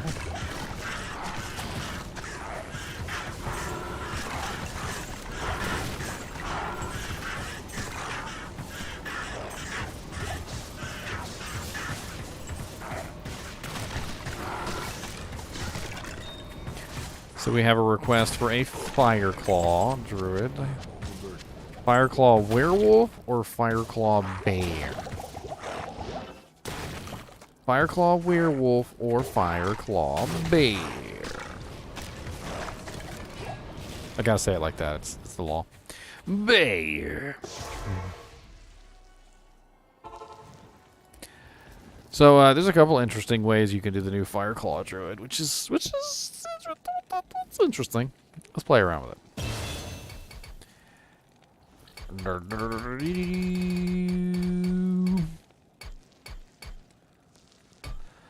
Alright, so big bad is a big bad bear. He's a big bad bear indeed. He's a big bad bear. Firestorm and Molten Boulder.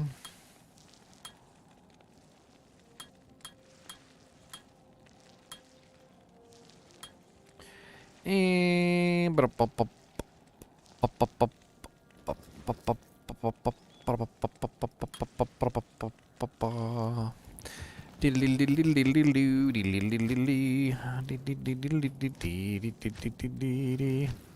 in town. who doesn't like a little bit of fire? It's good for you. Keeps you warm.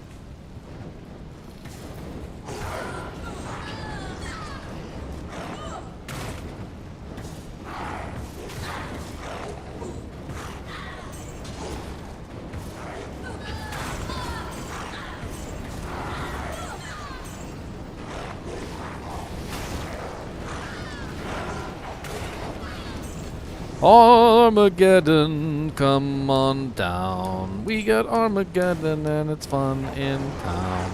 Armageddon, come on down. We got Armageddon and it's fun in town. Da, da, da, da, da, da, da, da, da.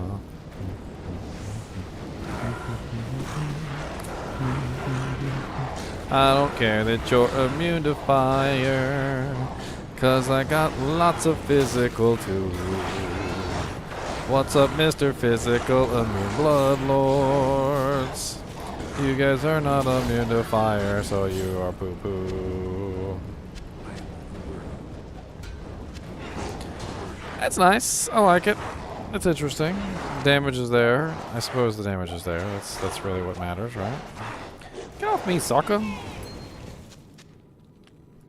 Get off me, sucker. Mr. NiNi, you see this crap?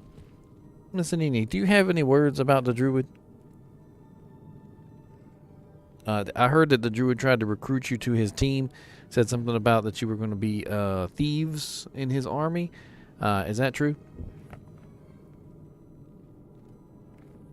Do you have anything to say about how he said that you're not the softest critter in the animal universe, and there was actually an animal that was softer than you?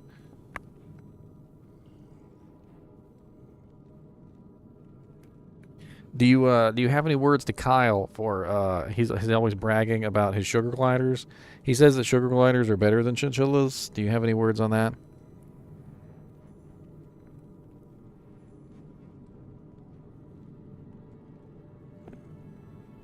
No comment? Oh, just chew on the microphone then. I don't think you like that comment, Sir Kyle. I don't think you like that. Pretty sure that's a nope. Nobody, nobody, nobody, nope. Nobody, nobody, nobody, loop. Nobody, nobody, nobody, rope. Nobody, nobody, nobody, nope. Nope, nope, nope, nope, nope, nope, nope, nope, nope.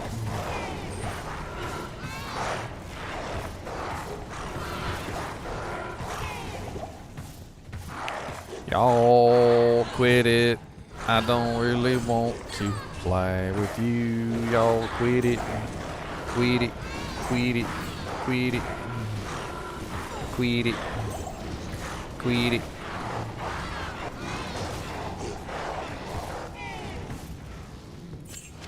I mean, he just straight up chewed up the microphone when I asked him that question. I don't think he was very grateful.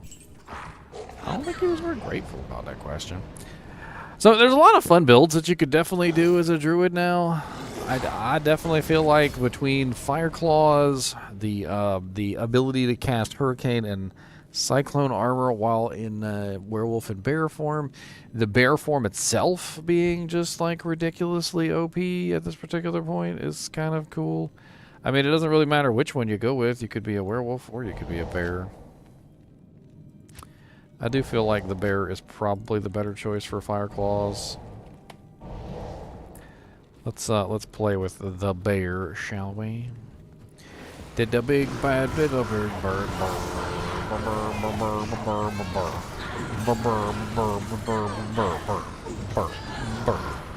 Let's zoom in on the burr. Extra burr action. Burr. Burr. Hey, come here. Burr. Oh, burr. Did it. Burr. Oh, you a champion. Double burr. Double burr.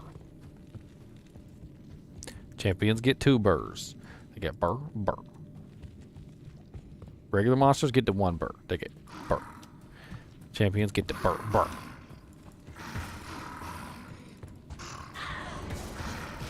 Come back here. Don't run away. There you go. Take your burr.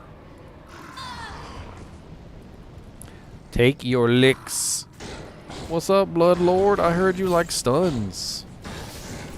Dude, it's immensely gratifying to stun the Blood Lords so that they can't obviously do any damage to me. What's up, Thresh Socket? I'm out of mana. Hold on, let me chug a potion. Chugga chugga chugga chug, chugga chugga chug. Freaking Slayer's Guard and a Templar coat.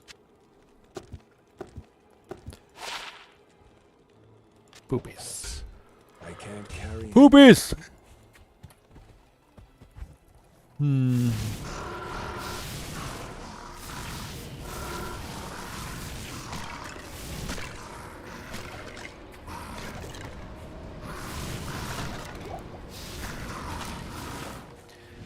Dude, Bear is just, he is just a monstrous tank now. I don't know if you guys realize this, but his uninterruptibility combined with his already massive hit point pool, combined with his already massive defense, combined with his just massive bearliness.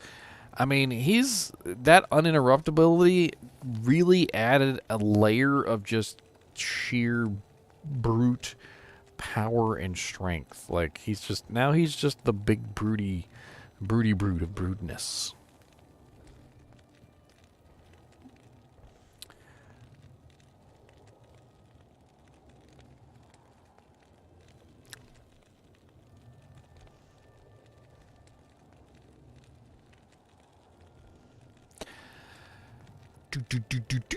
And now that I got all you guys in here, and I can totally utilize you for free advertising, I'm going to advertise my other Ginger Toy Mentor channel again, so that you guys have to go over there and click on my stuff.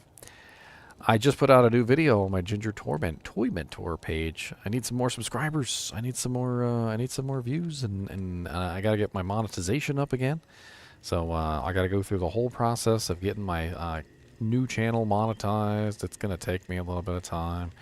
So I will definitely appreciate any likes, subscribes, and shares that you guys can do for me over there. I mean, I've got 10,000 people over here. I only need 1,000 of you to go over there and hit the button. Only 1,000 out of 10,000. That's only 1/10 of you guys. Only 1/10. You guys can do it. I believe in you. I believe. You guys like Transformers, right? You guys like Transformers? All right, so we're gonna do another character. I'm not sure what we're gonna do. I was thinking maybe a throw barb. Building an actual throw barb and playing around with him to see what kind of damage a throw barb could output. Could be interesting. I feel like we need to play around with that idea and just have fun with it. So let's open up a barbarian, and let's play around with the barbarian. I've got test barb here. Let's grab the test barb. What level is my test barb? Level 65 again. That seems to be a level that I chose a lot. Let's just do level 93. Let's just give him the strength and dex that he requires for most stuff. Doesn't really matter. Let's put his vitality at 15 and give him 455 stat points so he can spend those into vitality. Believe it or not, giving him vitality does not give him life. I don't know why. I don't know why it works that way. You have to actually put the points in. It doesn't work the other way around. All right, 115 stat points. We definitely want to give him a mercenary. If we were going to do a throw barb, I have a feeling that we would definitely do a mercenary. Probably a tank type mercenary, somebody who could potentially tank for him. So there's a couple options for tanky type mercenaries, and we would definitely want to make him tanky because he would essentially kind of be like our Valkyrie. We could also theoretically go with a clay golem, which could be interesting, and we're going to test out grenade barb as well. We will. Where are you going, Mr. Knees? I see you sneaking, okay? Don't think that I don't see you sneaking. Ready? Watch this.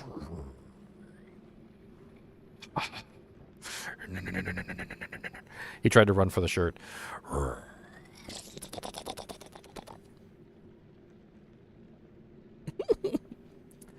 All right. You know what? I'm thinking rogue. That's what I'm thinking. I'm thinking rogue. Let's give him a rogue cold arrow. And we'll throw in. Well, actually, no, because if I'm gonna build a throw barb, I might use Grim Totem, and I don't want all the corpses being exploded. I don't want all my corpses being exploded, so that's not a good.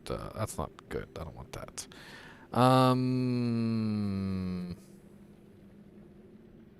Huh.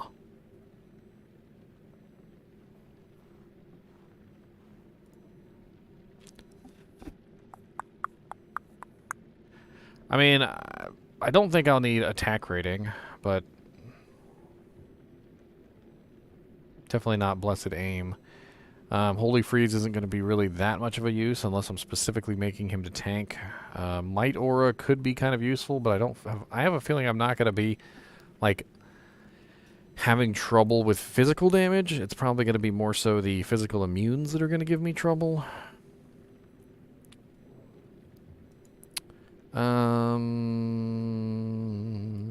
We could try the Frenzy Barbarian. I mean, that would be interesting.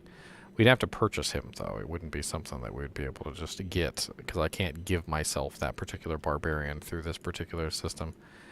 We could theorize what kind of equipment he would use, though. So let's take a look and see what kind of equipment we could potentially use on a Frenzy Barbarian for a throwing barb. Make the Frenzy Barbarian our tank. Ow, ow, what are you biting in there? You're just biting my shirt. You're putting holes in my shirt. Sir.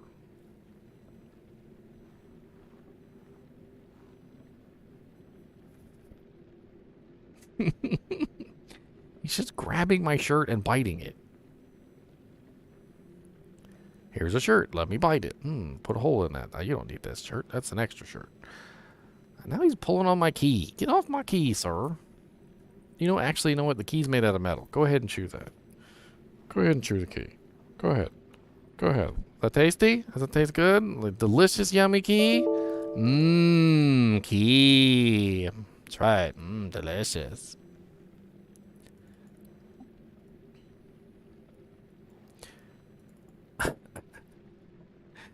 Oh, dear Lord Jesus, save me. He's just digging. He's just constantly digging. It's just like a never-ending dig. Why are you digging? I am not dirt. You cannot dig through me.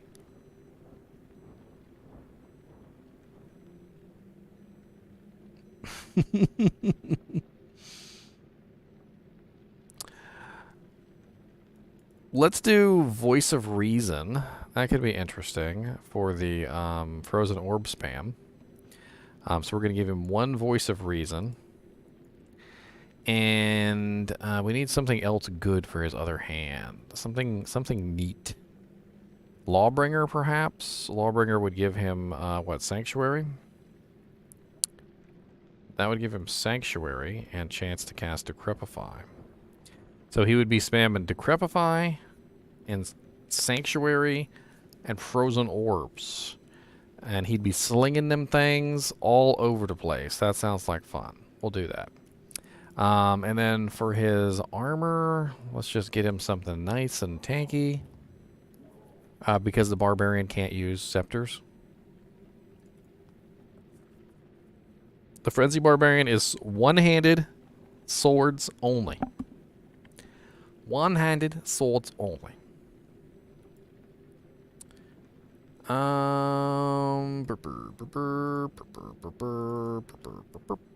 Let's just give him a F Fortitude. Why not? And then for his helmet, let's give him something crazy for his helmet. Let's give him.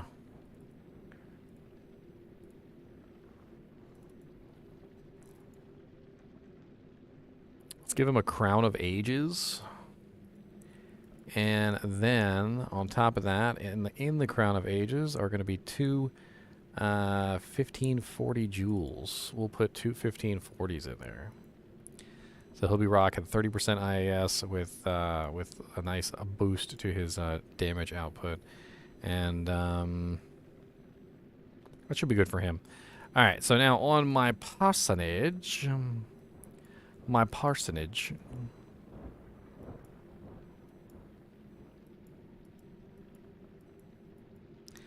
All right, so what do we want on my parsonage? We're probably going to use Razortail for the extra pierce. So I think that's a pretty solid first choice for this particular character. Just give him a Razortail, move on with our day as far as the belt is concerned. That extra pierce is going to be a huge benefit to him just in general. So getting that extra 33% pierce on there, very, very important. Let's go ahead and give him some gloves as well. Some gloves. Trying to think what kind of gloves I'd give him. Honestly, laying of hands might just be a good, just easy choice for him for right now.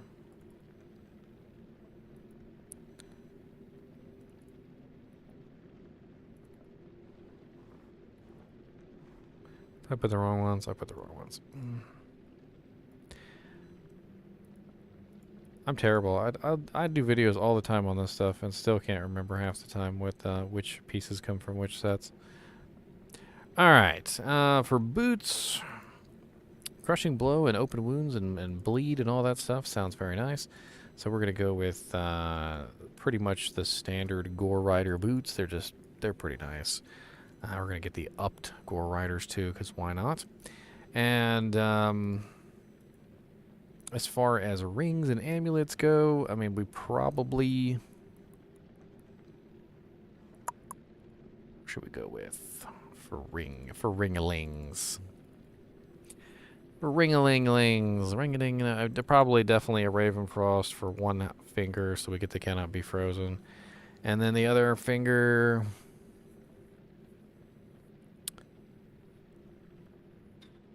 You know what? Carrion Wind sounds good. The stun spam from the Twisters would definitely be a nice addition to the build. We'll also go with High Lord's Wrath for the amulet because we need the extra crit chance to make sure that we're getting our regeneration. If you guys are unaware, the crit chance actually causes the regeneration of the items, which is freaking sweet. As far as the armor goes, we could put all sorts of cool stuff in here. Why not? Let's, try thinking if we want Enigma or not. I don't normally put Enigma on characters, but, you know, as far as this character goes, he's going to be kind of like running around, and having teleport could certainly be useful to him. Could be interesting to give him teleport. We'll also give him, a fortitude or a COH. Yeah, let me give him a COH as well, just in case. Because we might swap over to the COH. And helmets. I think we'll just give him something pretty standard. I mean, most barbarians tend to use this helmet. We could do Andy's Visage. Although, you know what? Andy's Visage sounds good. We'll go with a non-standard helmet, for a barbarian anyway. And then we're going to put a 1540 jewel in there as well, because why not? We're making a Theorycraft character. This isn't real life. Is this real life, or is it fantasy? Barbarian throwing knives coming at your eyes today.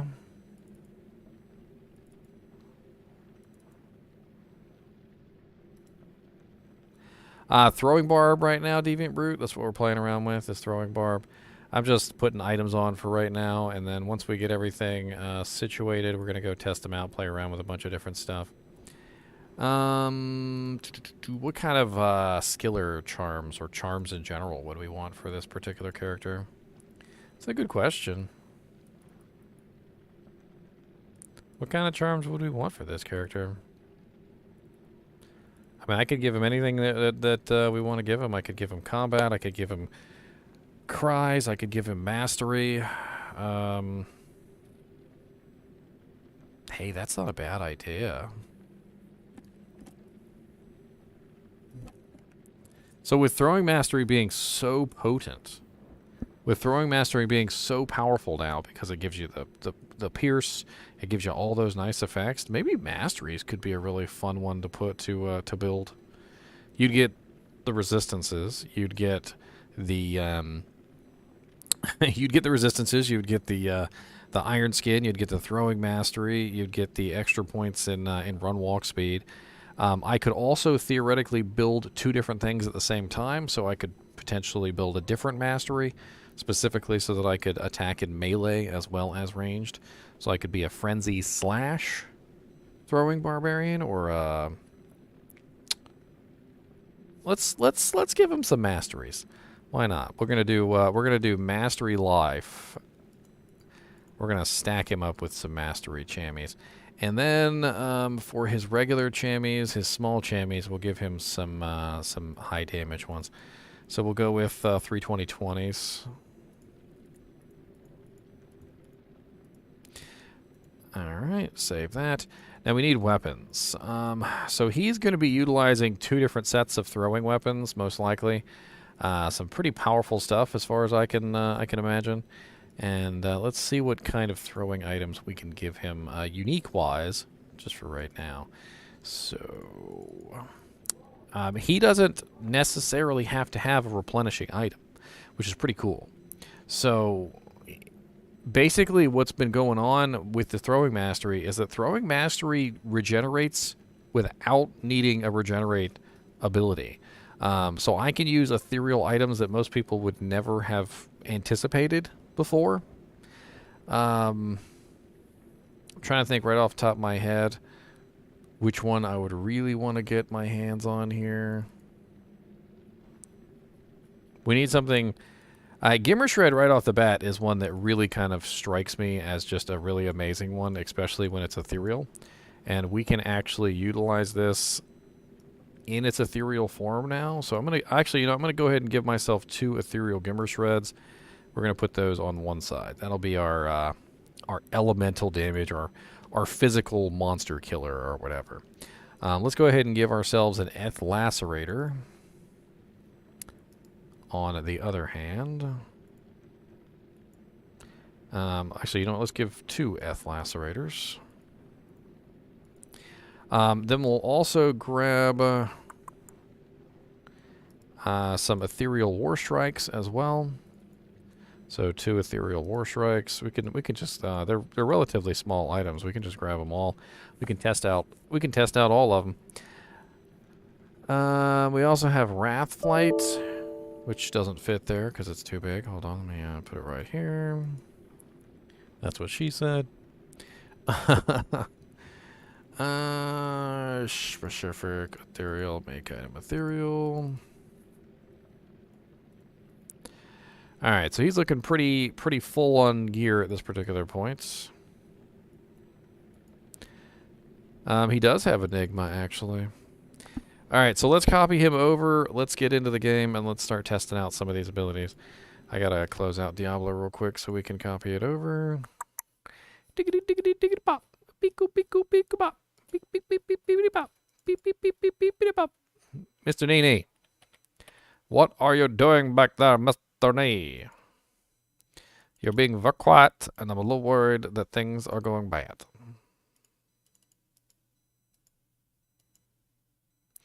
Razor Tail for the extra pierce. It's really the only choice for a character like that, because the Razor Tail is so much extra damage. Being able to pierce 33% more than I would normally is a huge boon, especially since I'm throwing. There is another choice now, though. Wisdom, which is a rune word that they just added with 2.4. It won't be in 2.4, but it'll be in 2.4 ladder. Has 33% chance to pierce on it as well. You could potentially go with Wisdom instead.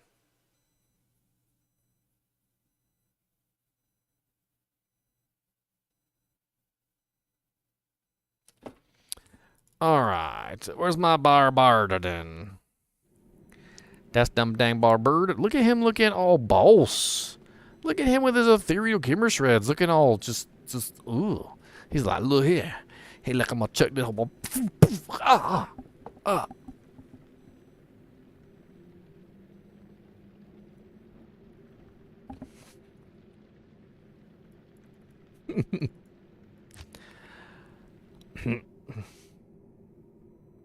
All right, character has been modified, created, whatever, blah, blah, blah. We're ready. Okay, let's put some points in vitality. There you go. All right, so we got 2 Wraithflight Ghost Gleaves. Let's go hire our Frenzy Barb real quick. We need that dang old Frenzy Barb. That dang old Frenzy Barb. Need that dang old Frenzy Barb. That dang old Frenzy Barb. He will actually deviant brute because this is 2.4 public test realm. Public test realm. Mr. Test realm. Mr. Public test realm. And I get a Frenzy Barb. Where's my Frenzy Barb? Frenzy Barb. Hoku. What's up, Hoku? PTR is down. It is in fact down. You're correct. You can't log in to PTR, but you can still play around on PTR. I'll put that to good use. You can still pull it up, and you can still look at stuff. Get the voice of reason in there. Get the lawbringer. I'll put that to good use. Get the crown of ages. I'll put that to good use. You better put that jank to good use. Look at you. You got a freaking dual 1540 crown of ages. You got a voice of reason phase blade. You got a chains of honor, and you also got a lawbringer phase blade. You should be smacking hard. All right. You got sanctuary aura, decrepify, slain monsters rest in peace. You got frozen orb procs. You got ice blasts. You got can't help be frozen. You got everything. All right. You got everything. You just do your job. I'm gonna do my job. Don't worry about it. Alright, so we should theoretically be able to build whatever we want in here, get lots and lots of skill points. As you can see, we got level 16 natural resistance, level 16 iron skin already, level 16 throwing mastery.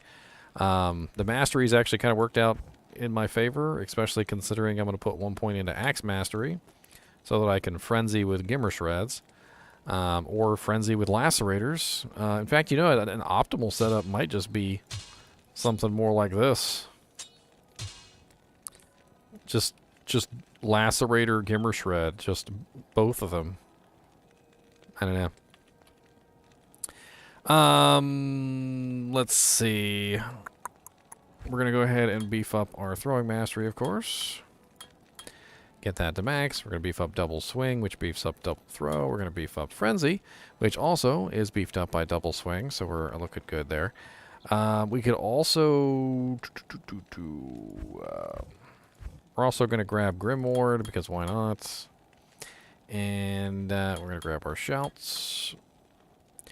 And let's go ahead and put in just the number that we need for fine potions so that we can get the maximum 120% enemy damage taken. And nobody's ever used an ethereal gimmer shred before Deviant Brute. That's the thing. Before, because gimmer shreds do not regenerate, this is the first time anyone's ever been able to use an ethereal gimmer shred. It's a massive amount more damage because it's ethereal, and it also has all the elemental damage too. And I know War Strikes are very interesting items. I have War Strikes in here too, but look at the damage comparison between the gimmer shred and the War Strike. The Gimmer Shred has 306 throw damage on the top end, and the War Strike only has 203. The Pierce's attack doesn't really help me out very much because I'm already running pretty much max Pierce's attack. The Deadly Strike is nice, but again, I've already got the high Deadly Strike from High Lords, and I've got the crit coming from the Throwing Mastery. So a lot of the benefits that I'm getting from the War Strikes aren't really particularly necessary. And the damage on the Gimmer Shred is way higher than the damage on the War Strikes. If the Deadly Strike was needed, yes. But since the Deadly Strike is not needed, not really. The problem is that we've already got 34% deadly strike here, and we've already got another 30% deadly strike here, or 28%. I need to beef that up to max, by the way. Bink. There we go. So 32% critical strike here. So I'm already running 32% plus 37%. I don't need another 50% on top of that. Yeah, you can get consistent, but what I'm saying is I think the elemental damage combined with the extra damage on top of that is going to work out to be higher. Nobody could do this before, so nobody's run those numbers. And, let's see, frenzy and throwing.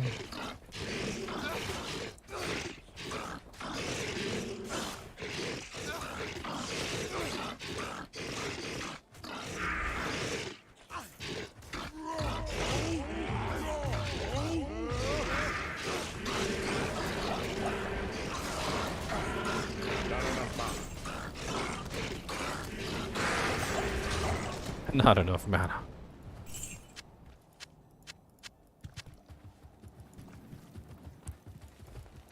The throwingest of barbs.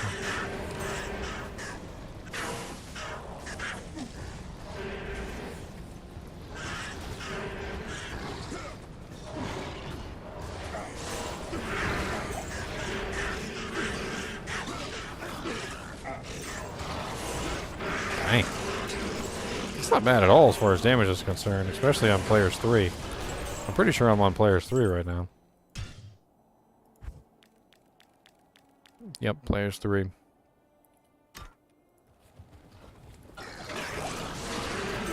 What's up, Tetrahedron?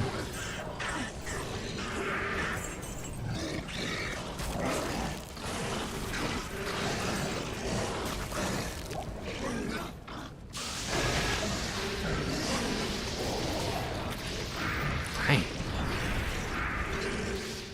Damage is really impressive, actually.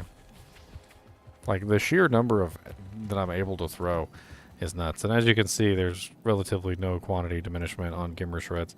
I could literally sit here and just throw. And you can literally see it going back up. I'm not even hitting anything. I'm not even attacking anything. I'm just throwing. I'm just throwing into the distance. And they're literally going up, not down. And now they're full.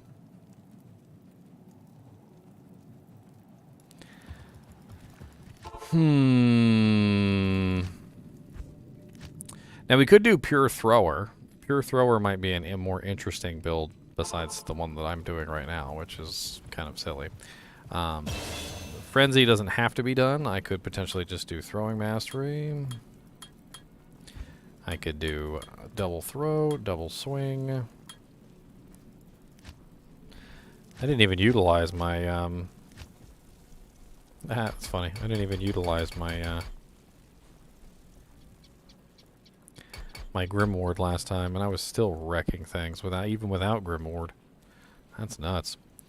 Let's go Grimward. Let's go ahead and stack out Grimward,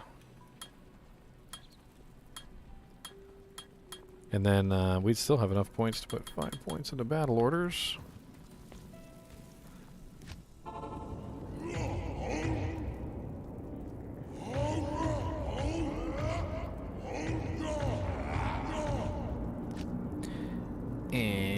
And we could put, Grimward on the right click.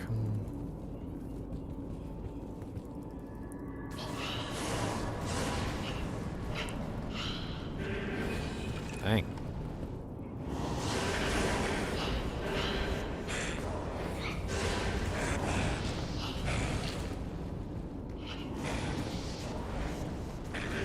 I love the Pierce. I mean, it's dead obvious that the extra Pierce that comes from the mastery is huge.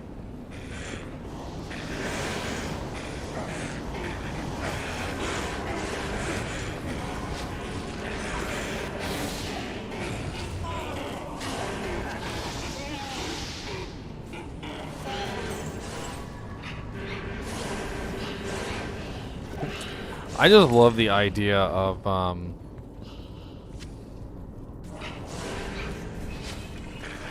having a stupid frenzy barb that just runs around and spams frozen orbs.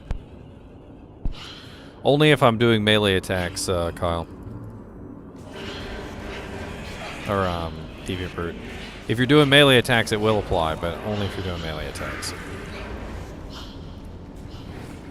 So you can get a bonus, but only if you're doing like double swing or frenzy or something else, or you know, like whirlwind maybe. You could get it if you were doing whirlwind.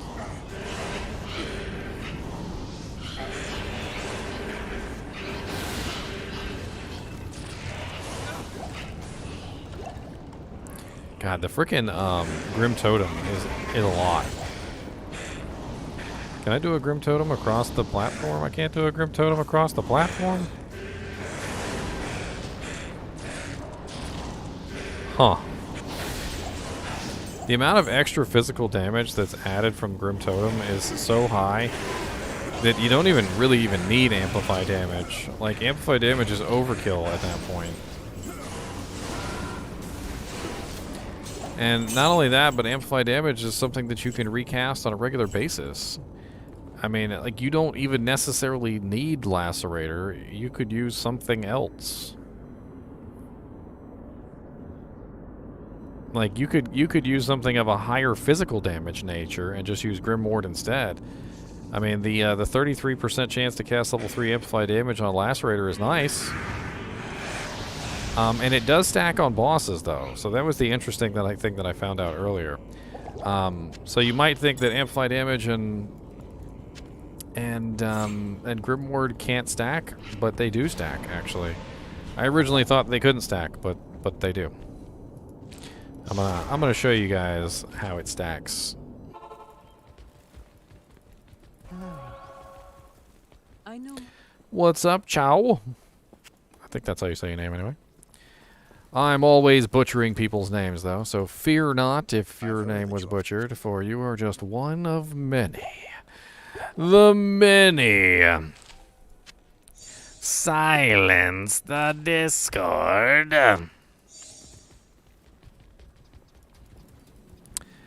Yup.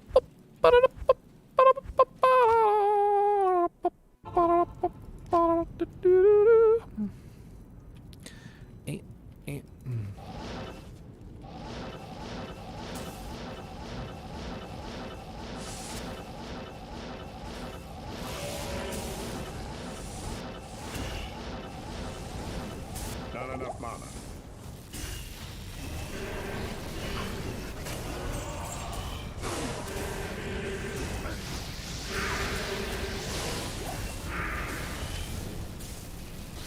I forget that Lawbringer prevents me from being able to resurrect corpses, which is really kind of pissing me off.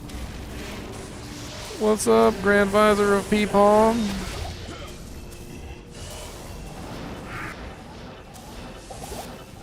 I need mana.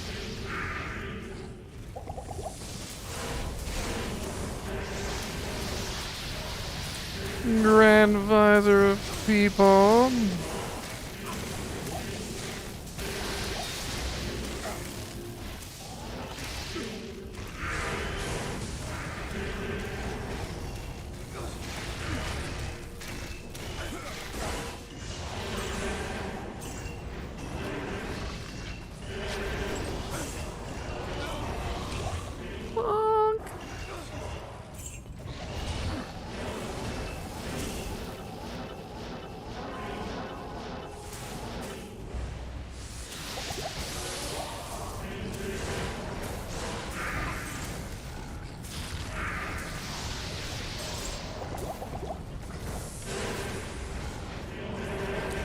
Another Amrune for the floor.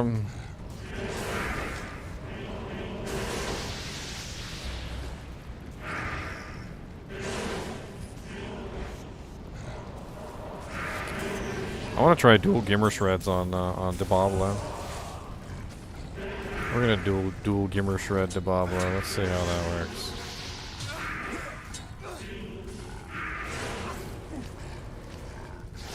Dual ethereal Gimmer Shreds. Good luck finding 2 ethereal Gimmer Shreds, but whatever.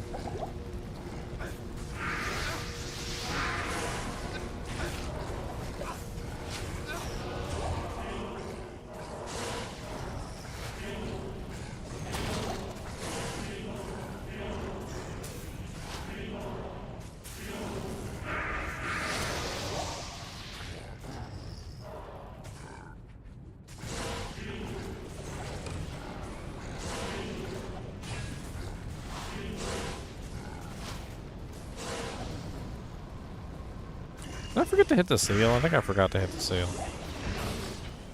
I am a smarty Alec. Do do do do do. Oh, I forgot to hit Grand Visor of Chaos' seal.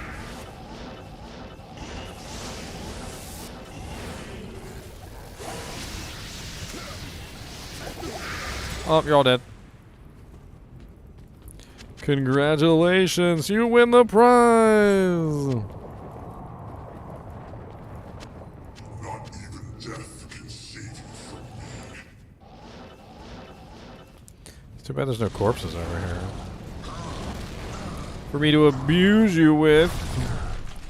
Abusing you with corpses. Ow, your lightning hurts. How dare you have lightning that actually hurts me? Come over here so I can use a corpse on you. Aha. Aha.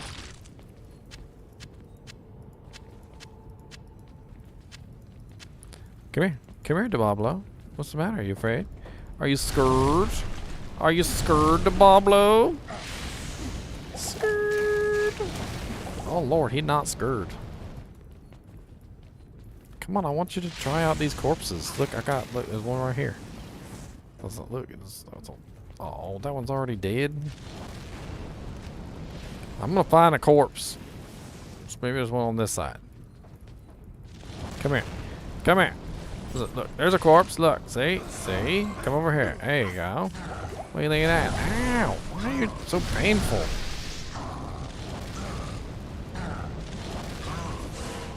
Pain! Let's switch to the lacerators. Let's see how the lacerators do. Lacerators!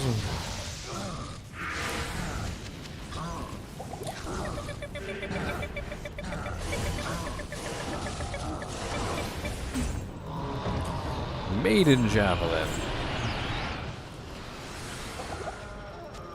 Why so many mana potions? That's a lot of mana potions.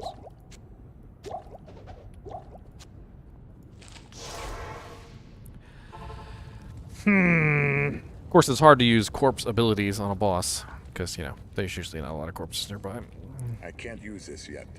What? What?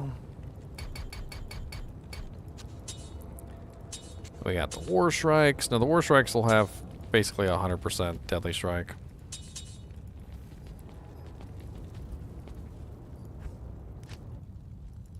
%, Pierce, too. 100% Pierce, 100% Deadly Strike. Would be interesting.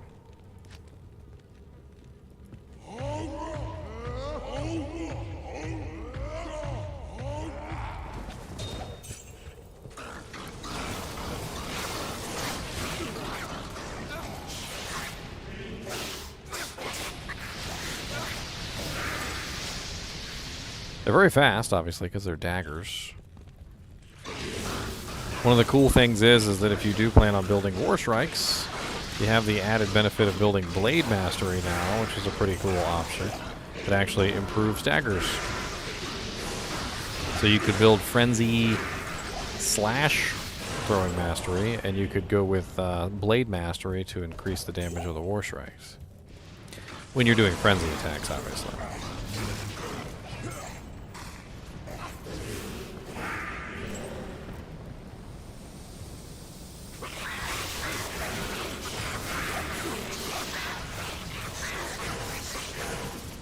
One thing I definitely noticed right away is the Nova spam. So much Nova spam. I feel like I'm a 200% FCR Nova spamming Sorceress. What items do I have on TVF, TJF, I'm utilizing these items right here. I got War Strike, High Lords, Andes, Enigma, Gore Rider, Myrmidon, Greaves, Carrion Wind, Razor Tail, Raven Frost, Laying of Hands, Mastery Charms, just so I could hack the Masteries into Oblivion. And +3 max damage, 20 attack rating, 20 life jammies with Hellfire Torch and Annihilus Charm. Oh yeah, Nova was already good if you built 200% FCR in the previous version of the game. They just made it even better, to be honest.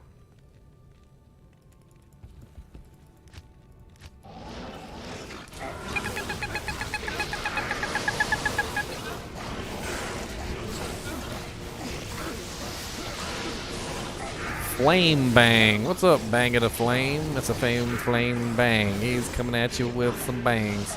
He's got flames on his bangs, and they're not really cool. Found some Frostburn gauntlets, and I know you guys are jealous, because Frostburn gauntlets are the best. And you are the rest. Don't know about that. Got them Frostburn gauntlets.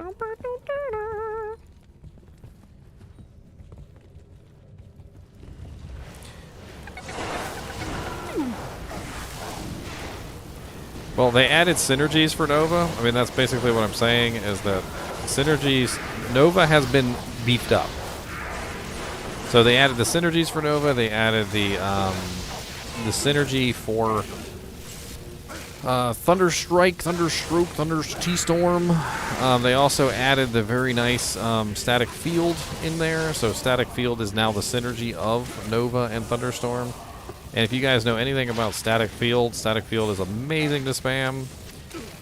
You could literally just build a character for ladder, and you could just be in a group, and your entire job could just be get level like 30 static field and just spam it the entire time, like everywhere we go.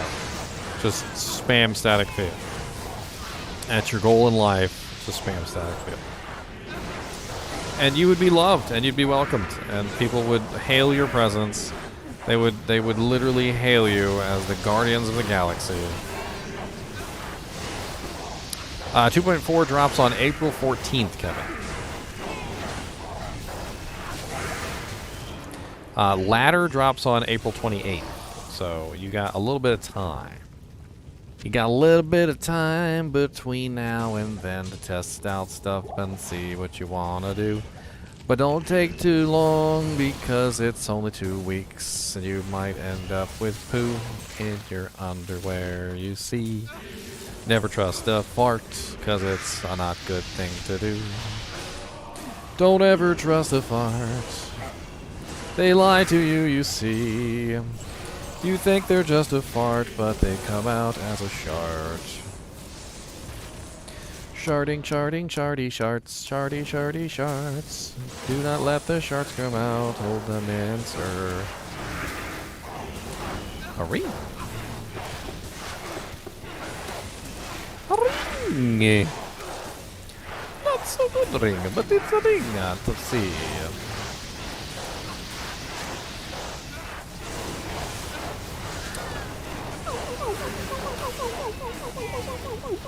Man, why does it seem like War Strikes would be excellent on a Nova Sorceress? Just like build a Nova Sorceress and just throw daggers. Screw actually casting the ability. I mean, it's like, it's freaking level 9 Novas on a 25% chance to cast. You'd be spamming them like crazy.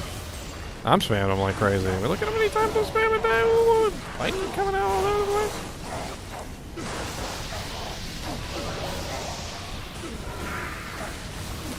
Alright, let's try some different throwing items. Let's try Wraith Flights. What's up, Mala? Heard you like mudkips. Mala likes them mudkips. Don't know what to do. Mala likes them mudkips. She probably plays with poo. Alright, War Strikes. Hungered. Let's switch over to Fortitude from Enigma. And let's switch to Wraith Flights. Wraith Flights are pretty high damage, lots of lifesteal. I really don't know. They're slow, though. Might not work out so great. Give it a try, though. Not in town. Does Dream damage proc on Throne? Yes. So if you were to build a Dream Sorceress, for instance, with max Lightning Mastery, beefing up the Dreams, you could get throw damage. So yeah, you could put a shield on, you could have a throwing item. You could proc the lightning damage on throw. Yes. Yes. Yes. Yeah, you can use Frenzy with any 2 weapons, as long as you're using 2 weapons. I don't have a point in Frenzy, but it doesn't matter. As long as you're using 2 weapons, you're fine. And when you're using Frenzy, it's going to use the appropriate melee mastery.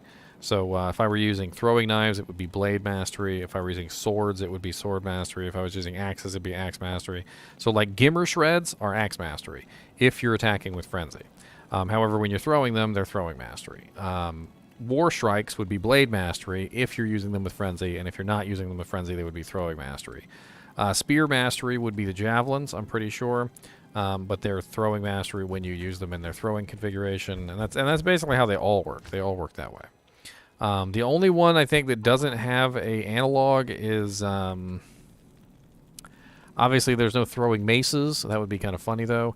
There's no throwing pole arms. I would definitely pay for a throwing pole arm. Now that I think about it, I've now put that thought in your head, guys. I want you to imagine a barbarian just chucking pole arms. Just chucking pole arms. Chuck a whole chinchilla at you.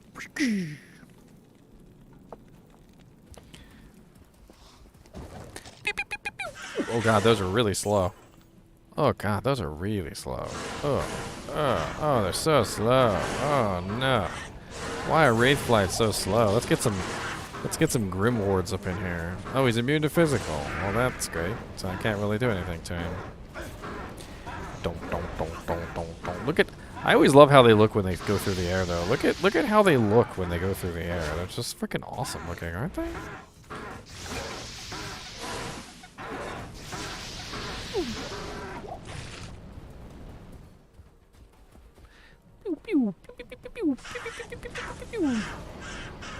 What's up, buddy? I hear you like Wraith Flights in your face. Okay, so I am noticing something about these that makes me think this might be a superior choice to some of the others. And we're going to have to test this. So I'm going to have to go grab the other items first. First and foremost, I'm going to have to go grab the other items. We're going to have to grab all of them because I'm going to have to test this.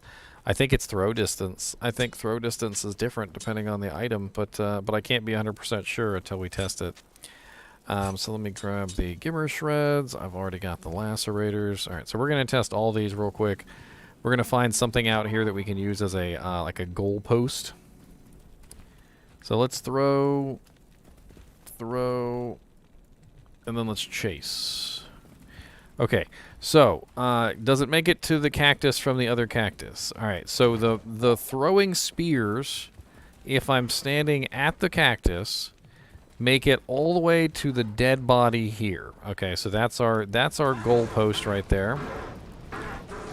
These are scientific terms, by the way, and I challenge you to prove otherwise. All right, so lacerators have a much shorter range. Much shorter. So standing at the cactus, throwing toward the cactus, they disappear right here. Roughly half the range of the spears.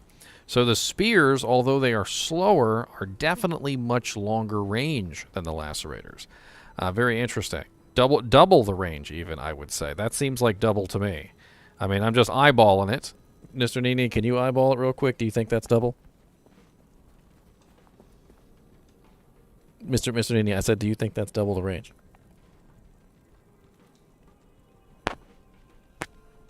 He did 2 bites. That means yes. So it is double the range. All right, so let's test out the... that's scientific, okay? Don't you judge. All right, so let's test out the Gimmer Shreds. Let's see how far the Gimmer Shreds go. All right, so we're going to drop the Lacerators where they're capable of throwing to. We're going to drop the Wraith Flights where they're capable of being thrown to. So they stop right here. And then we're going to throw the Gimmer Shreds. Let's see where the Gimmer Shreds get to. I would assume that since the Gimmer Shreds are axes, they're probably going to go the same distance as the Lacerators, and it does look like that's the case. So the Gimmer Shreds also go the same distance as the Lacerators. And the Winged Knives or sorry, the yeah, winged. Isn't that what they're called? Winged knives? Yeah, winged knives. So the daggers. The daggers go the same distance as the lacerators. So the lacerator, the gimmer shred, and the war strikes, they're all going half the distance of the javelins, which is very interesting. So if you want a longer range, you know, like maybe you're doing cows or something, and you want your items to pierce further and hit more targets, it definitely seems like the throwing spears are the better choice. I wonder if everything has a very specific range like that, or if it's just some things in particular. As far as classifications of throwing items go, there's only daggers, axes, and spears. So daggers, axes, and spears. So there's only 3. So it definitely does seem like the spears have a much further distance than the axes and the daggers. Double the distance even. So if you're going with a high pierce build, like as high pierce as you can possibly can, it looks like maybe throwing spears might be your better bet. That's interesting.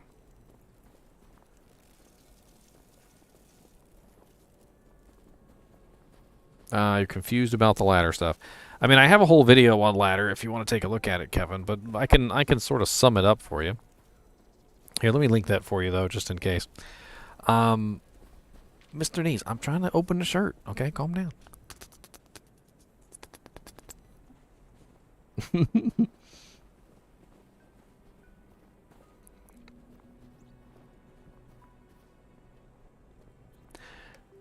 Mr. Knees, what are you doing? Mr. Knees, stop chewing on everything. Why is it always gotta be a chew fest? Look, just chewing away. Chew, chew, chew, chew, chew, chew, chew, chew, chew, chew, chew, chew, chew, chew, chew, chew, chew, chew, chew, chew.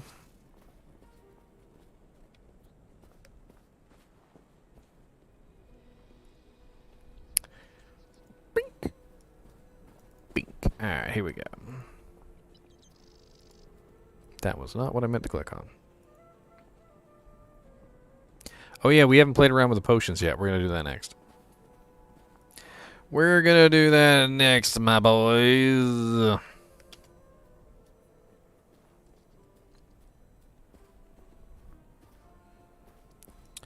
Bink, bink, bink, bink, bink.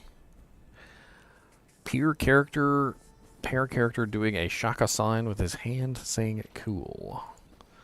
Oh, it's an emote. Oh, cool. Thank you, Kevin. I appreciate it. 50 PHP. What is PHP? I don't even... I haven't looked that up before. PHP currency. Ah, the Philippines. Well, thank you, sir. My father used to work with a whole lot of people from the Philippines when he was at Norfolk General Hospital, which sounds like it came out of a TV show, but I guarantee you it's real. And he said they were pretty cool people, so so I will take his word for it and assume that you are also a pretty cool person. Approach and let's trade. And oh, don't make fun of your dollar donation. Trust me when I say that $1's a lot. Like you don't even know. Like it would take maybe like 1,000 views. So somebody would have to look at 1,000 of my videos to get $5, right? So that means that $1 is literally 1/5 of 1,000 views. So it's a lot more than you think, believe it or not, and it's appreciated. We need to do throwing pots. I need to do throwing pots. Did I link the video in chat? Yeah, I did. Okay, so that's the ladder video. I'm gonna do a quick explanation though for you, Kevin, real quick. So basically, what ladder is it's a different game mode. So all your original characters are still there. They're not gonna change. Ladder usually has its own specific requirements. So, for instance, let's say, for instance, specific rune words. So there are some new specific rune words that are are only creatable in ladder, but anything that is a regular change will be a change for everybody. The only things that have been announced so far that are only ladder are the ladder only rune words, and those are the rune words obsession, wisdom, plague, pattern, mist, and am I missing one? I think I might be missing one. But those are the ones that are ladder only. So you get to keep your characters, you get to use your character, doesn't matter. But if you want to participate in ladder, so if you actually want to participate, you do have to create a new character. And that character will be a ladder-only character. He will have a separate stash. He will have a separate shared stash. He will be all unto himself in his own little world. All ladder characters can interact with other ladder characters, but regular characters cannot interact with other ladder characters. When ladder ends, however, your ladder character will be converted to non-ladder, and he will join the regular population.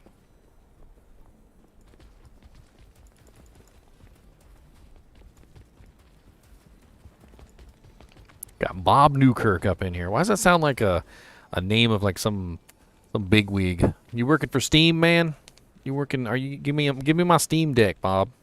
I'm waiting on my Steam Deck. I want to make some Steam Deck videos.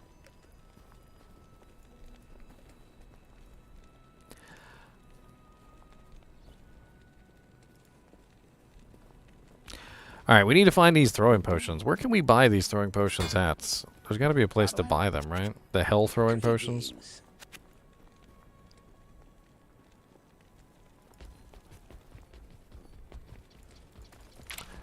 Sort of. So seasons in D3 sort of came from ladder. It's kind of hard to explain. Like seasons in D3 have other things that they add. So like there's new set items that are added every season. There's new gems that are added every season. You know, there's like special perks that you can earn. It's a little bit more involved, I think, than the ladder, but definitely Diablo 2 ladder came before Diablo 3, so Diablo 3's seasons did kind of incorporate some of the features that ladder had in it. It also created a bunch of its own features too, though. So any change that is associated with all the regular characters will affect everyone. The only changes that you won't get when 2.4 goes up are the ones that are specifically ladder only changes, and there's not a whole lot of those. So you're gonna see like 95% of the changes on non-ladder.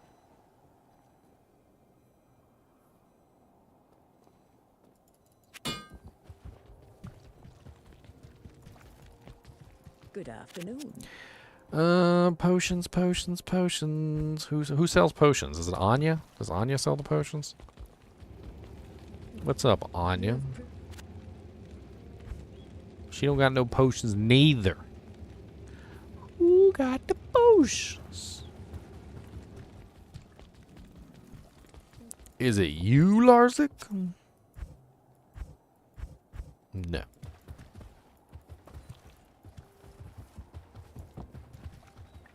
Well, we don't know specifically if there's any other features, Tetro, in the Greek Trojan. I thought that was Tetro. We don't know if specifically there's any other features. There could potentially be other features. In fact, they dropped kind of like a weird little hint, and they said something along the lines of, like, we've got other stuff that you're going to be excited about. You know, like as if they had some more things besides just simply the stuff that they've talked about up till now. And that's why I think everybody's excited to get at these patch notes. As soon as these patch notes drops, everybody is going to be chomping at the bit to get at these patch notes and figure out, what's going on. All right, so let's look up these throwing potions real quick, because I am kind of excited to at least try out a throwing potion, Barb. All right, throwing potions, D2. We've got a lot of different potions. So for fire potions, there is the fulminating potion, the exploding potion, and then the highest damage one, which is the oil potion. So the oil potions are are the higher damage ones.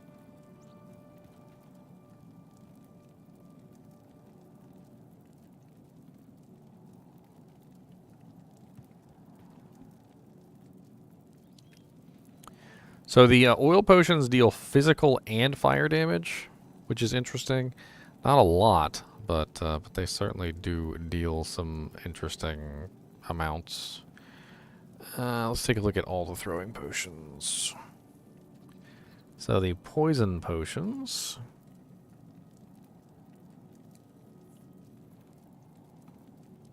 The best poison potion is the rancid gas potion. So we need the rancid gas potion and we need the oil potion. And if we can get one of each of those, we should be good.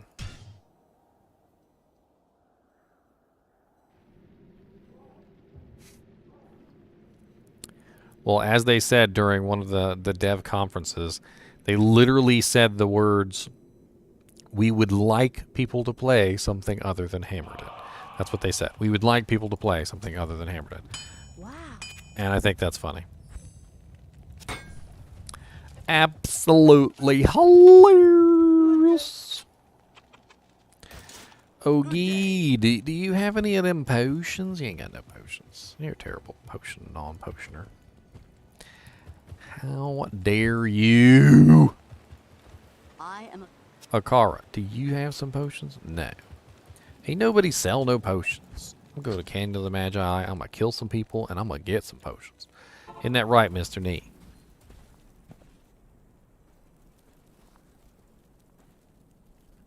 You don't ever talk back. I'm talking to you.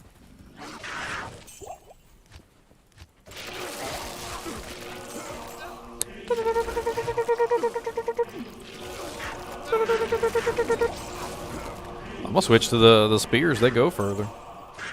If I'm choosing between like area of effect and DPS, and DPS doesn't matter, distance is gonna be a huge bonus for me. Yeah, that's what I pretty much figured, Tater Buddy. I was looking around trying to see if I could find one. I need an oil pot. That's what I'm hoping for. I can't imagine it would be that difficult to get my hands on an oil pot. I figure Act 2 might be a good spot.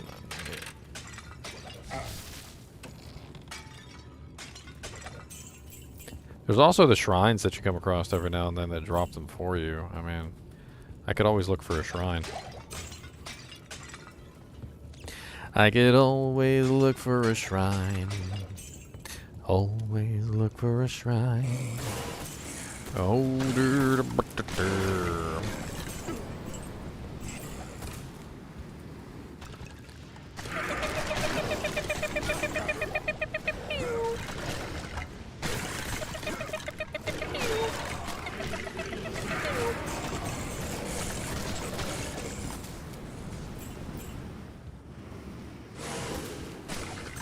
I checked Alcor. At least I thought I did. He doesn't have the throwing potions. He's got all the other potions. He doesn't have throwing potions. I swear I find the most throwing potions in Act 1. That's probably where I should just go.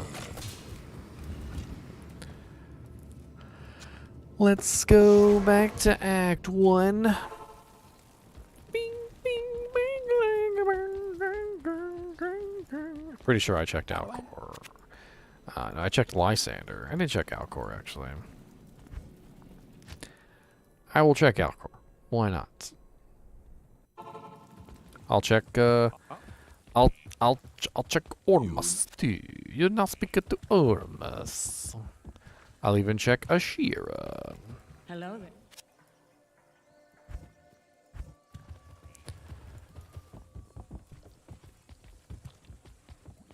I love the blue blade on the Wraith Flights. They're kind of cool looking.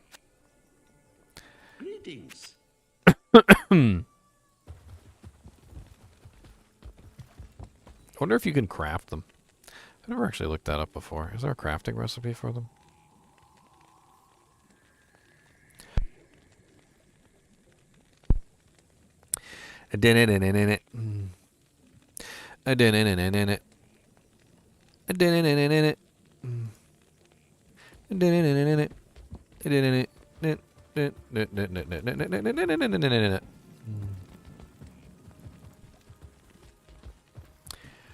Oh, let's kill some monsters over here so I can get potions. I would like a strangling gas and a oil, please, sirs. Oh, give me what you've got today, or I will take it all, everything that you've got, and give nothing back. So you better just hand it to me. Exploding potion? It's not the oil potion, but it's an exploding potion. Pew, pew, pew, pew, pew, pew, pew, pew. Ooh, another exploding potion. Ah! Double the explosions, double the power. I got all the explosions in my tower.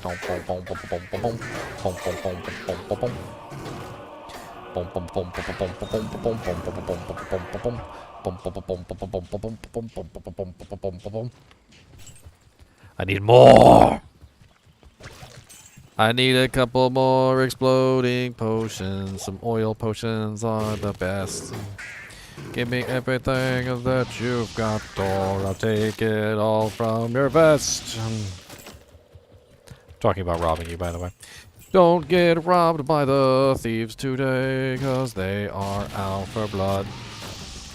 They're gonna roll you over and take your wallet and your blood.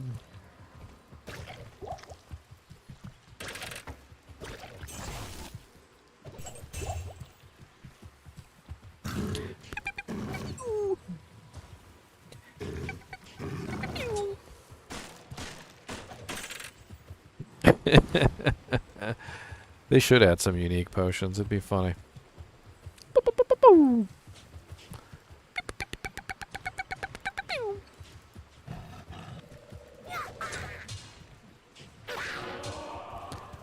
What if we throw chinchillas? What happens if we throw chinchillas? Do you know? Do you know what happens if we throw chinchillas? Are chinchillas tossable? Are you throwable items? Do you have replenishing quantity?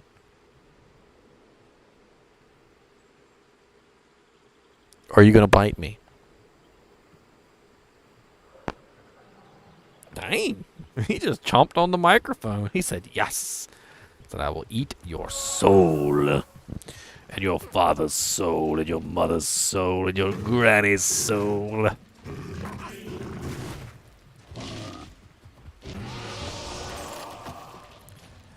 Working on that 2.5 patch. That's right.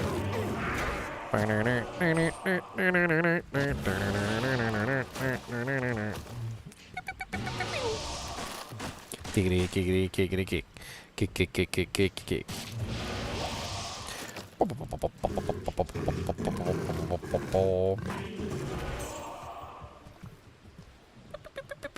Can we even kill one monster in hell difficulty though with these? Like that's the question.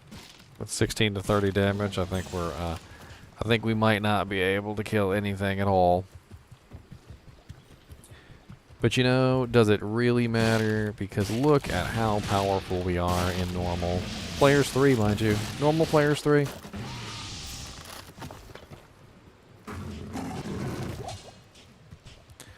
What class is my chinchilla? Most likely a necromancer.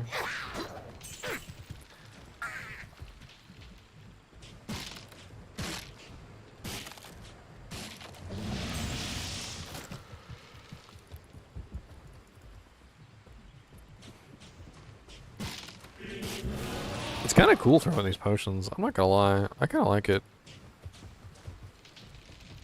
They should actually make a bunch more potions. They should. It'd be fun. They should just continue the trend. Make some, you know, like some nightmare versions of these potions, and then make some hell versions of these potions, and put level requirements on them, obviously, so that you can't use them, you know, at a low level. But should totally do that. They should totally. You can also throw them at your feet, and you can just do massive explosion damage to everything nearby. It's pretty funny. These aren't even the good potions. There's not. I need the oil potions. Those are the ones that are the good potions. I don't know where the oil potions are, but as you can see, I still haven't run out. So.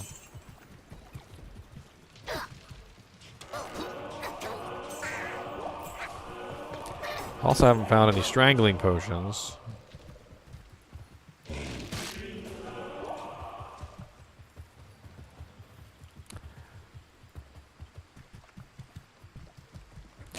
I remember reading the story about the 300, and that jank was kind of nuts. The first time you read it, you know, it's different than obviously any of the movies that you've seen. So the 300 warriors that defended that pass were just like horribly mockful. Like they were just the mocking mockers of Mockland. Like if you guys are unaware of this, let me enlighten you. So when they fought, they only had 2 items, okay? They only had 2 items. 1 and a 2. 2 items, that's it, okay? They had the shield and they had a sword. That's it. Or shield and a weapon. Sorry. Shield and a weapon. That was it. They were naked. Okay? That's it. Shield, weapon, naked. Alright, can you imagine, like, you're an army attacking this village, and they're just coming out with a weapon, a shield, and their balls and their jangles are flopping everywhere while you're fighting them, and you're just like, couldn't even be bothered to put on pants today. You know, you couldn't even be bothered to throw on, like, a chainmail vest or something.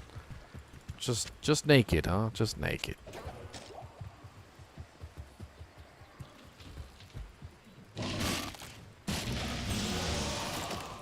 And they held that pass for a really long period of time, and they killed a lot of Persians. A lot of Persians. Millions, from what I understand. Because, not like directly through attack. They killed millions through starvation because the Persians didn't have any food. I need a key.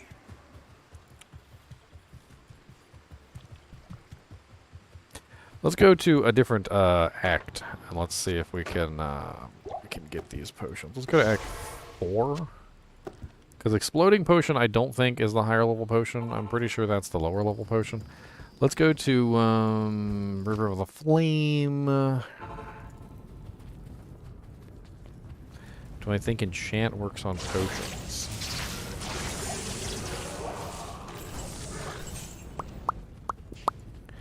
It's a good question. That is a very good question. I like how you think, Christopher. I like how you think.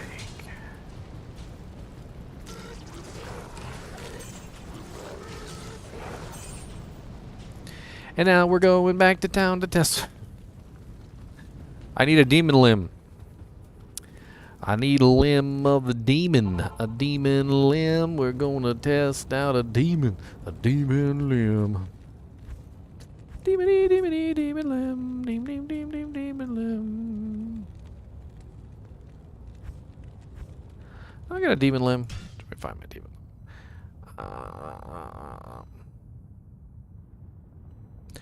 I know I've got a demon limb around here somewhere. I mean, who doesn't have an extra demon limb lying around, obviously? Dang, Mr. Knees, just, like, shove your way in there. Are you okay, Mr. Knees? Good day. Mr. Knees does not answer me. Mr. Knees, Mr. That's not a demon limb, that's a flesh render. Stout nail. Where's my demon limb? Got every club here except for a demon limb. I got a Basil Vortex, a Moonfall, a Sure Frost, Dark Clan Crutcher, Flesh Render, Bone Snap, Fell Oak. Any plans on finishing the unique items? I mean, I'm still working on it, Adam. It's it's gonna take me a while. It's not quick, okay? It's not quick. All right, it takes a little while. I think I got lava gelts over here. I've already got like freaking 200 and some odd unique items though. Like my list has grown and grown and grown, and it just continues to keep growing. And eventually I will be finished. One of these days, I'll be finished. I mean, I don't know when, but one of these days. I put out basically one unique item every single day for the next forever. For the next forever. I think I remember counting it out one time, and I think there's something like 500 unique items in the game. And I think last time I checked my playlist for unique items, I was at something like 200. Let's see here. 219. 219. So if there is 500, I'm not even halfway through the unique items. Maybe somebody knows the number of unique items in the game off the top of their head. 219. Wow. I thought I was a little further along than that. Now I feel disappointed. I feel disappointed now, Adam. Thought I had made more progress than that. I thought I had made more progress.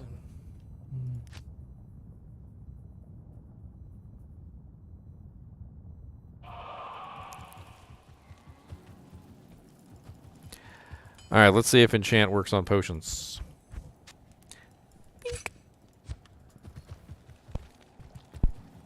Alright, so potions do 16 to 30, so let's get the enchant to proc. Let's just go murder a bunch of stuff. Oh lord, 666? Oh, that's going to take me forever.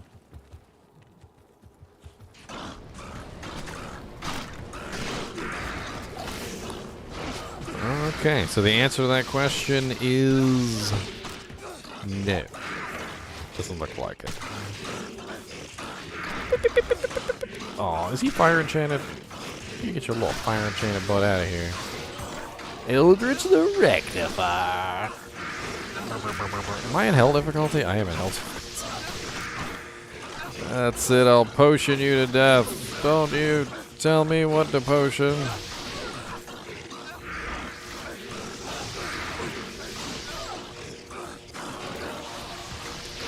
$320 unique items. 502 total items. 127 set items. So I've already finished all sets. All sets are done. I've already finished all rune words. All rune words are done. Unique items are the only thing that I have left. So I would assume negative resistances work, but according to the interwebs, it says that these potions are half physical, half fire. It sounds like they're very similar to Corpse Explosion, except they just don't really do a lot of damage. So amplified damage would beef up half of it, and conviction or low resistance would beef up the other half. I would assume that negative fire resistance would work. I don't know. What's up, Death is Death? Mr. Knees, what's the matter, buddy? Why are you climbing out? He's like, I'm climbing out of the shirt. It sucks in there. Ow. I also did several of the quest items as well, which is...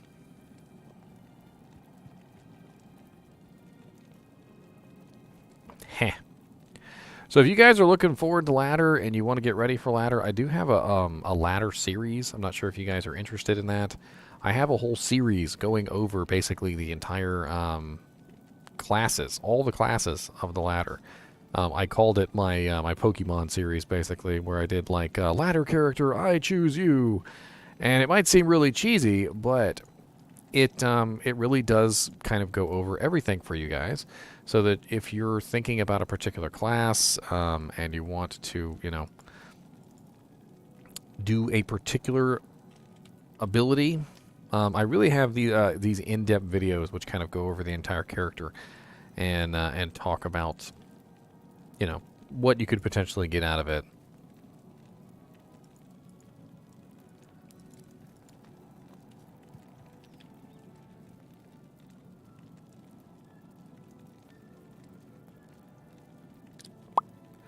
I'm going to shoot you guys the link, but I realized there was one of the videos was missing from the I'm like, there's 7 classes. Stop it. I was like, there's 7 classes, not 6. Why is there only 6 videos in here? I've been doing pretty good, Death is Death. Having fun running a YouTube channel. Making money at it. Making money. I'm going to take a quick break real quick. I'm going to go to the bathroom.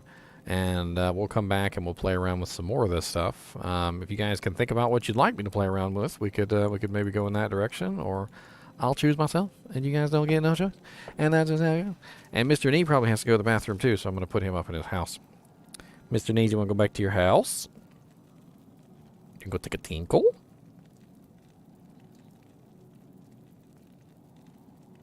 What are you chewing on? Alright, I'll be right back. I just tried it, Tim Brinthal. It didn't work on potions. I don't know. It doesn't show on the character screen, at least.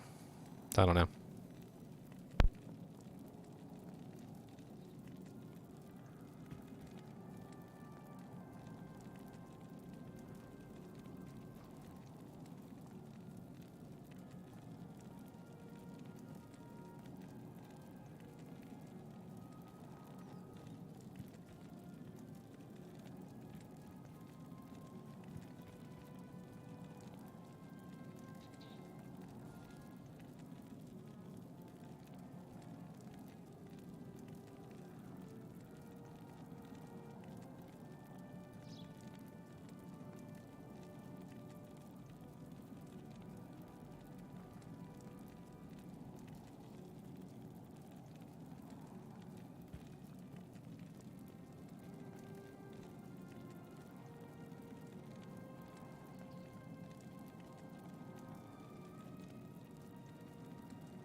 Kyle missed the potion thing. What'd you do? Pass out, Kyle? Kyle's over here like, ooh.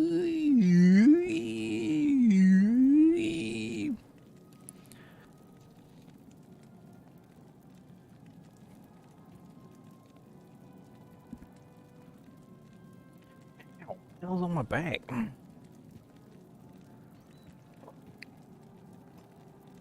So I got like those little strips and stuff all over the place, or was it the taro ant bait? And the taro ant bait works pretty good. But man, it's my first year up here, so to speak. So it's my first spring up here in the studio, and there are so many ants, and they bite. They're little biting, vicious little things. Most of the time when you have ants, they don't bite you. These are bitey bitos. I'd literally just be doing a live stream, and I'd be like, ow! What the hell was that? Not even joking. Bink, bink, bink, bink.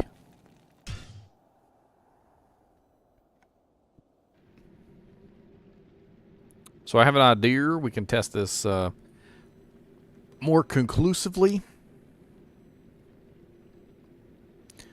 Flamin' Cheeto, my boys. Flamin' Cheeto. It's the Cheeto of the flamin'. She's real hot. She's a flamin' Cheeto coming at you hot, hot. Flamin' Cheetos coming at you hot. Watch out for them Cheetos flaming at you hot, hot. Hot, hot. Flaming Cheetos coming at you. Alright, so I have really high enchant here. Really high enchant. I've got, what is it, level 27 enchant with 1,022 to 1,266 fire damage added to my attack, as you can see. When I switch over to the throw damage, nothing's added. But that doesn't necessarily mean that it's not added. So let's go test it. So theoretically, if it is adding, I should have basically 1,300 damage a throw. 1,300 damage a throw is still a pretty nice amount of damage. So let's go test it, and let's see if it's just not showing on the bar.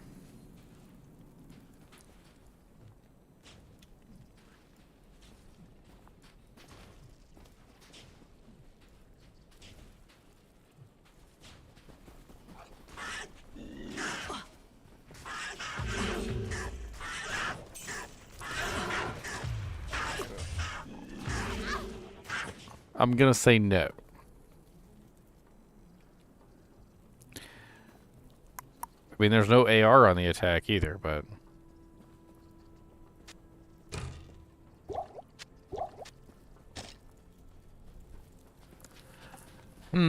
Sadness. Use poison instead. I don't have a poison one.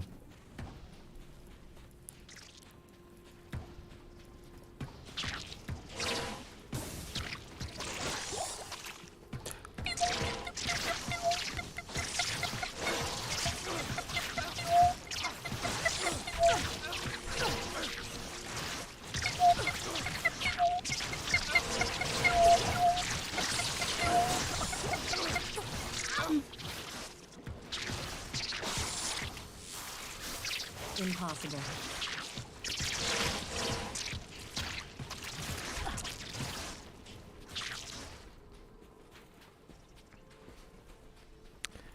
Did I try chucking Lacerator and Wraithblight? I did a pretty conclusive tests for throwing Barb, and one of the things I found out is that spears have like double the range of the throwing axe and throwing daggers, so it's kind of interesting.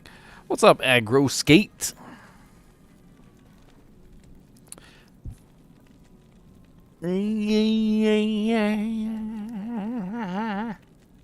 If you rewind a little bit on the stream, Christopher, I went over like all that.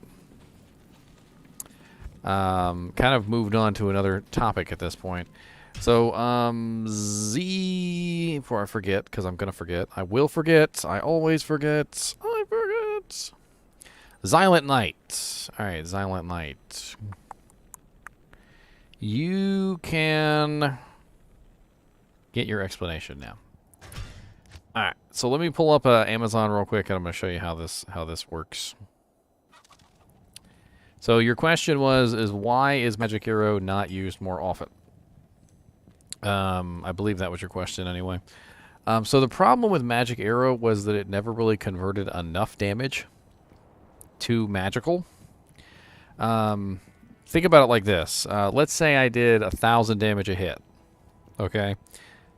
And it was converting 33% of my damage to magical. Now I'm doing 66% physical damage and 33% magical, but my damage has not increased. My damage is still the same. My damage is still 1,000. 1,000 is not enough. And 33% of 1,000 being converted into magic is also still not enough. So what they did to it was they actually beefed it up recently. I don't know if you've seen, but now it provides more conversion. It has a 59% conversion now, and there is an increase in damage for going to magical. So magical is definitely stronger than physical. If you had two players and both players had 1,000 damage, and one player was 1,000 magical, and another player was 1,000 physical, the magical damage player would win almost every single time because nobody has magical resistances. At least most people and most monsters do not. So what this does is it allows you to bypass most of the resistances. If you utilize Magic Arrow with a high physical damage character, you can get a really nice conversion. But see, here's the problem. It's physical damage, not magical damage. So you need to have the physical damage to actually make it work. So like take for instance Holy Freeze or Holy Shock or Holy Fire or Enchant. All of those are elemental damage that is added to your attack, not a conversion of damage. So it doesn't matter what I'm hitting with. I could be hitting with a rock, literally an enchanted rock that I found on the ground, and I throw that at somebody's head, and the enchanted rock hits them and explodes for massive amounts of fire damage. With Magic Arrow, if you don't have the physical damage to make it work, it doesn't.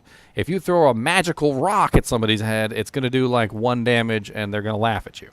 If you throw an enchanted rock at somebody's head, it's going to do a massive amount of fire damage, and they're going to curse your name. And this is one of the big issues with Magic Arrow is that if you're, for instance, an elemental damage build, like say you're a freezing arrow or an exploding arrow build, you probably don't have the physical damage to be able to utilize Magic Arrow anyway. Magic Arrow is something that you would want to use with like a multi-shot build or a guided arrow build or a strafe build or whatever it may be. It's a physical damage build skill. The more physical damage you have, the more you can do with it. And there are other abilities. So Fire Arrow also converts physical to elemental. And Cold Arrow also converts physical to elemental.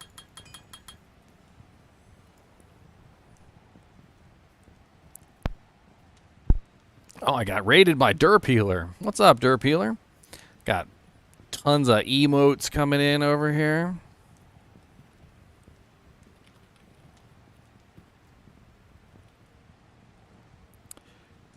I totally misspelled that word. So these abilities, Fire Arrow, Magic Arrow, and Cold Arrow, are physical conversion abilities. Javelin also has one. It's known as Lightning Bolt. So Lightning Bolt is a conversion of 100% of physical damage to elemental damage. And also the same thing going on. You have to have a really high amount of physical damage to make it work. Oh, thanks, Gosh. I got, I only have like a couple, I got 1,000, maybe 1,500 at this point. I'm not even sure. I'm getting there to 1,500. Some people call me Ginger Gaming Spam. I think it's funny. Barbarian also has one of these abilities. So Barbarian has a conversion to magic damage as well in Berserk. So Berserk is also a conversion. There are quite a few of these convert abilities that require a massive amount of physical damage in advance to make it work. And yes, most of the calculations for plus physical damage apply before the conversion, not afterward. So for instance, if I were to build up as much physical damage as possible, Fire Arrow would convert at the very end of the formula. So it would convert from my highest damage number.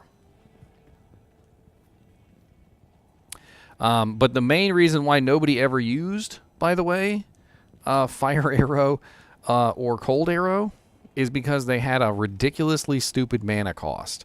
They're just kind of stupid broken on the mana cost. And Magic Arrow, though, on the other hand, has like no mana cost whatsoever, which is pretty cool. Well, thanks, Funky Monk. I appreciate it. I stream on YouTube all the time, but I also dual stream over on Twitch. I used to be an affiliate over here on Twitch, but you can't stream on both platforms at the same time if you're an affiliate. So, although I hear that some people do it anyway, despite the fact that they're not supposed to do it, and they get all that much needed coin.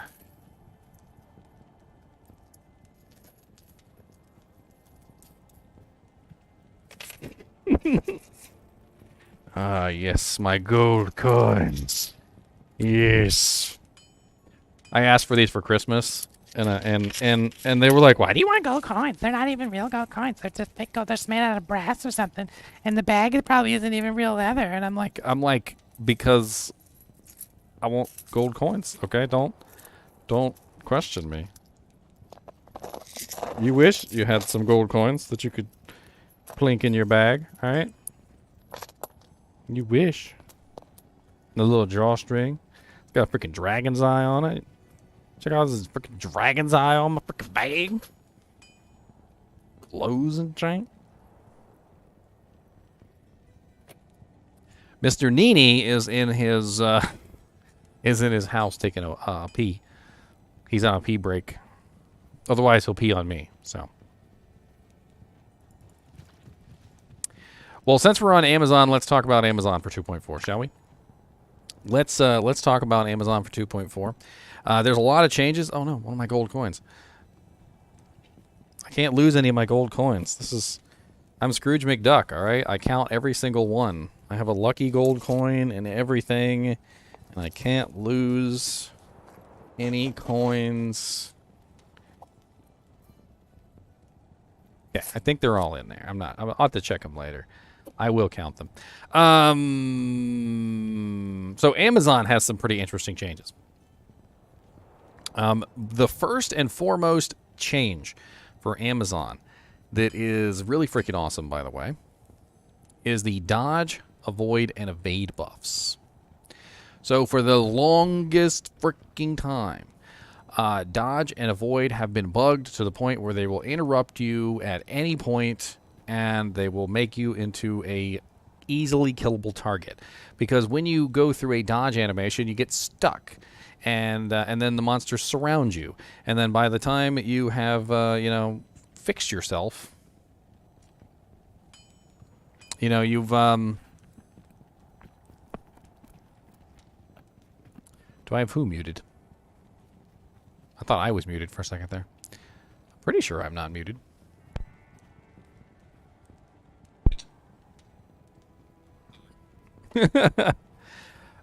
So now that dodge and avoid are actually fixed, they no longer interrupt you. They no longer will stop you from performing an animation. They no longer will, will be an issue. And the very interesting thing is that now that we can finally utilize dodge and avoid, Spearzon is going to be extremely strong for the first time ever in a very long time. Also, Javazon is going to be extremely strong, and Bozon is going to be extremely strong. And on top of that, you could totally make a passive Amazon and be extremely strong as well. I actually have one of those, by the way, a completely passive Amazon that just freaking wrecks. She's going to be even better in 2.4. She's going to be much stronger than she ever was before. So we also have some buffs to Impale. So Impale got a huge increase in its speed